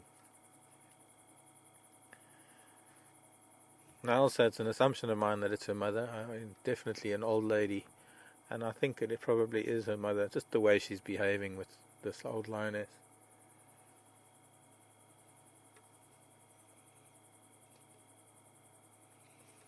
But after that attempt at that impala, they've needed to move away from there because there were a couple of alarm calls and a little bit of a commotion running through the grasses. The alarm is accompanied by danger pheromones that the impala will give off, and that will permeate the air and it will alert other things to the presence of danger. So difficult to say what these two cats are up to now. I mean, youngster, if I have to interpret what I'm seeing here, youngster wants to go, and she was getting impatient. She walks forward and she stops. She's now got that posture like she doesn't really want to sleep, but she's head on paws waiting for mom to make a move.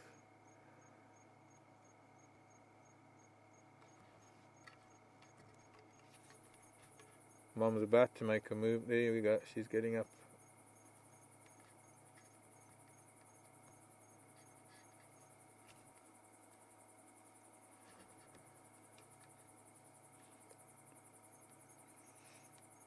We'll get a better idea, and as they get closer to the dam and as we get to see what's further up on the road after these bends, we might get some idea of what they're up to, if anything. And even that little one is watching mom as if to say, what are we going to do now? Just move up ahead, lie down. Looks like mom's got a little bit of a limp in front right. I'm thinking it could be arthritic, because after she's lying down, when she gets up, she tends not to put too much weight on it, and then once she starts walking, it seems to improve a little bit.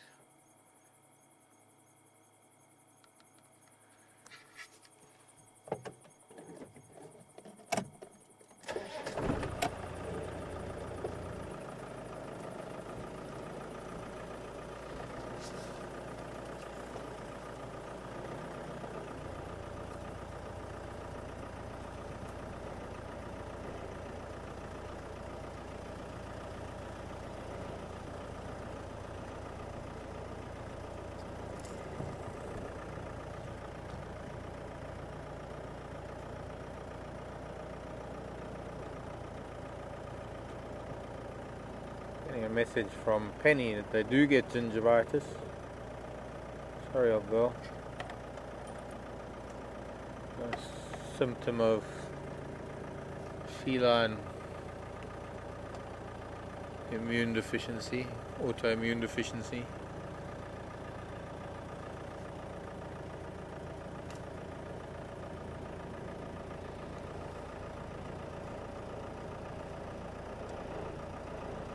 Thank you, Penny.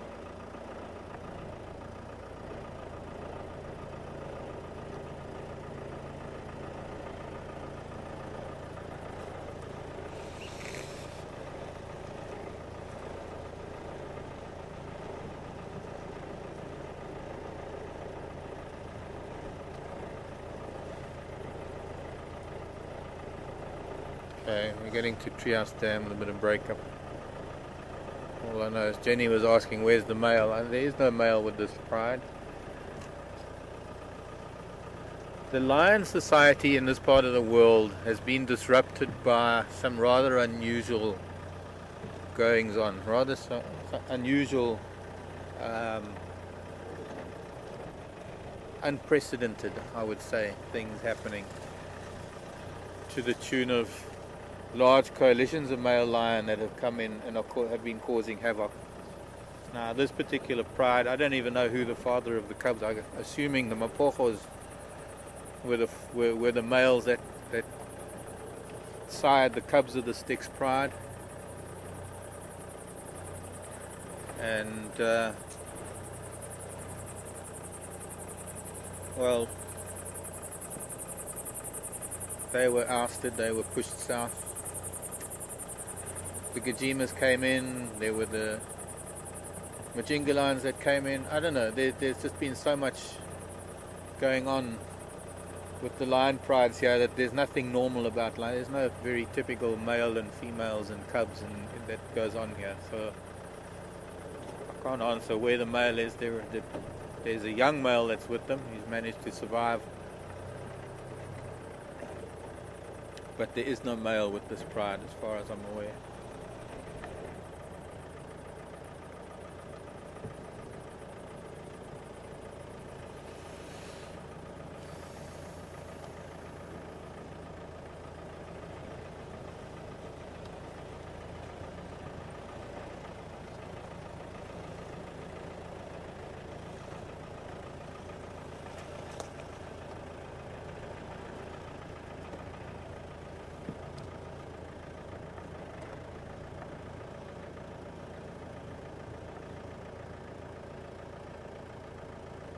The little one wants to get to the water. She's walking fast.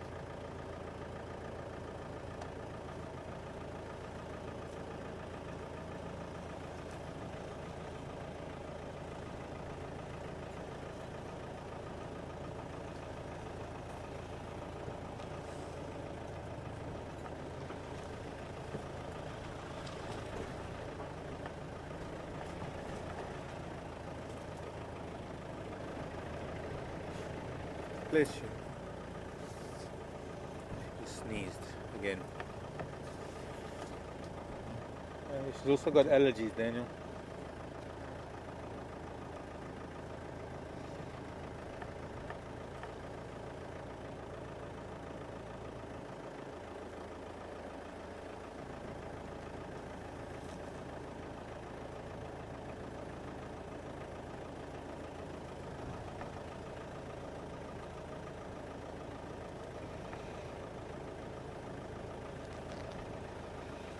Actually looks like her left front is a little bit, or maybe it's just the angle. That's also, she's an old girl. She's bound to have an odd gait. We'll look around us while we're getting down to the water.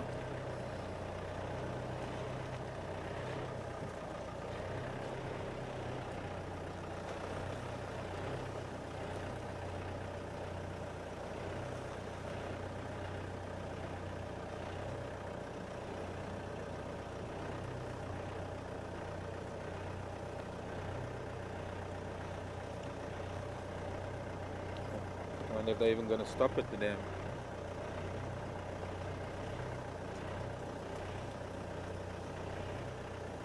Yep, they are.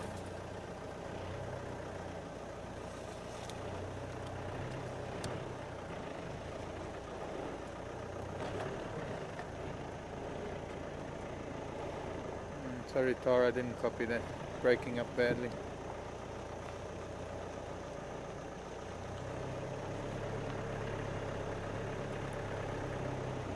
Heard Phyllis. Hello Phyllis. I hear you have a question, but I couldn't quite get it.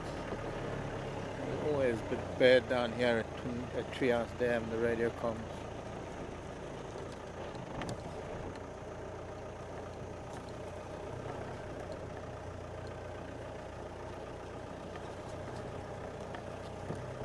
She's stalking her mother again.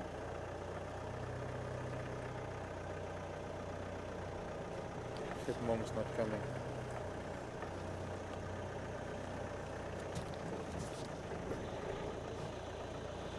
Okay, so we can watch them drink. That's what I've been waiting for.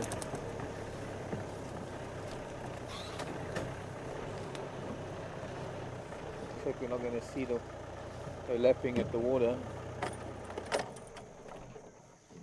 because of the grasses.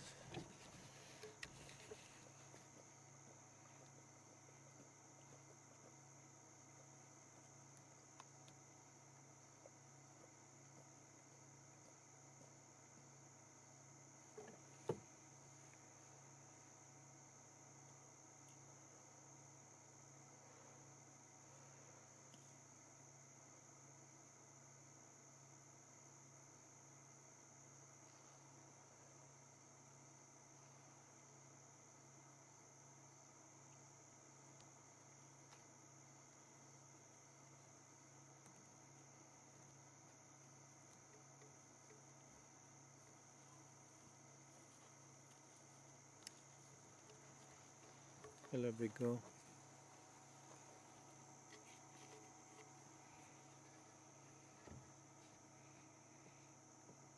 Little one didn't drink. Mom did. I think the little one just wanted to get moving. Could be that she's been hearing other Pride members down south, and that's maybe what's making her want to move so to the south so much. Mom's lie down again.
Yeah, copying you fine.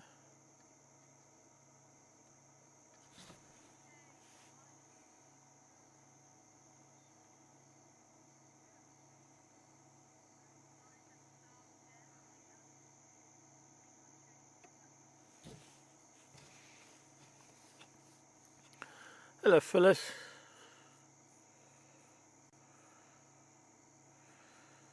Interesting question, considering the state of the teeth of this old lioness. Lion. Phyllis is asking, look at that beautiful fight. I'm just going to stop talking for a minute.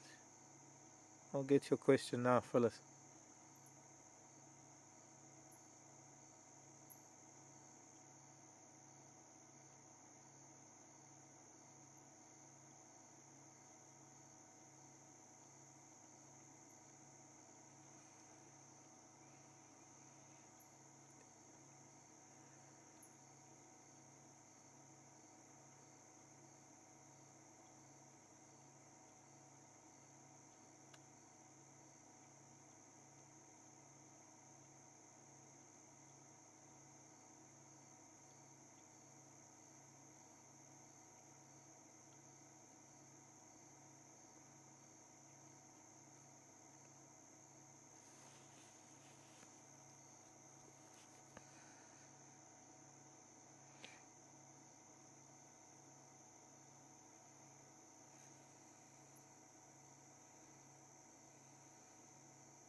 Phyllis was asking if when lions' teeth get worn down, do they also starve to death like elephants from not being able to chew?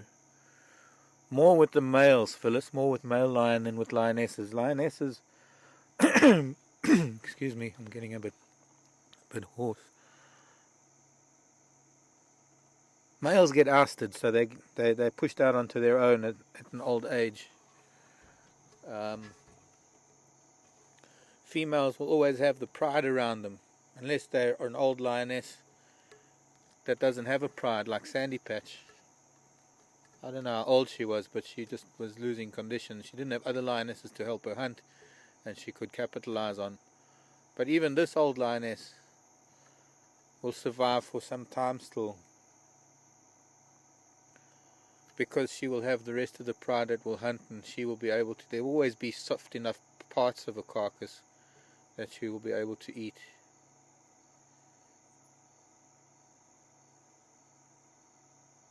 And it'll keep her going a lot longer than a male lion would be able to survive. But yes, unfortunately, that is how a lot of male lions die. Not necessarily through fights and being killed by other lions, but through their teeth wearing down and not being able to chew properly, also not being able to hunt. The weakness, or the animal gets quite weak quite quickly. It's a sad sight to see an old male in his last days getting very, very thin, not being able to feed on things, chewing on old carcasses, or trying to steal prey from other things. But I think, folks, we've pushed it about an hour after drive time. It's been a fantastic evening. I'm happy to have at least got here to see them drinking. I think that's what I was really hoping for, is to watch them drink. And I think it's time we leave them be, let them carry on with their moonlight walks and talks. We'll be out here first thing in the morning to carry on, maybe try and follow up on them if they haven't crossed over onto Little Gowrie to the south of us. But it's time that we're going to say goodbye, unfortunately. We don't want to be running batteries down too much, and I think we've spent enough time with them. I think we need to leave them be. My name is Mark. I can't remember what their names are. Daniel behind the camera. Tara and Herman and Siabonga back in final control. Pete Bright should be coming back this evening sometime. I think Craig will be back too. Seb, I think, will be back tomorrow. So we're back to full complement this week. And got a lot of pretty heavy work ahead of us. We've got some things coming up. So from myself and all of us at Wild Earth Safari, bye. Take care. Have a good week. Bye-bye, girls.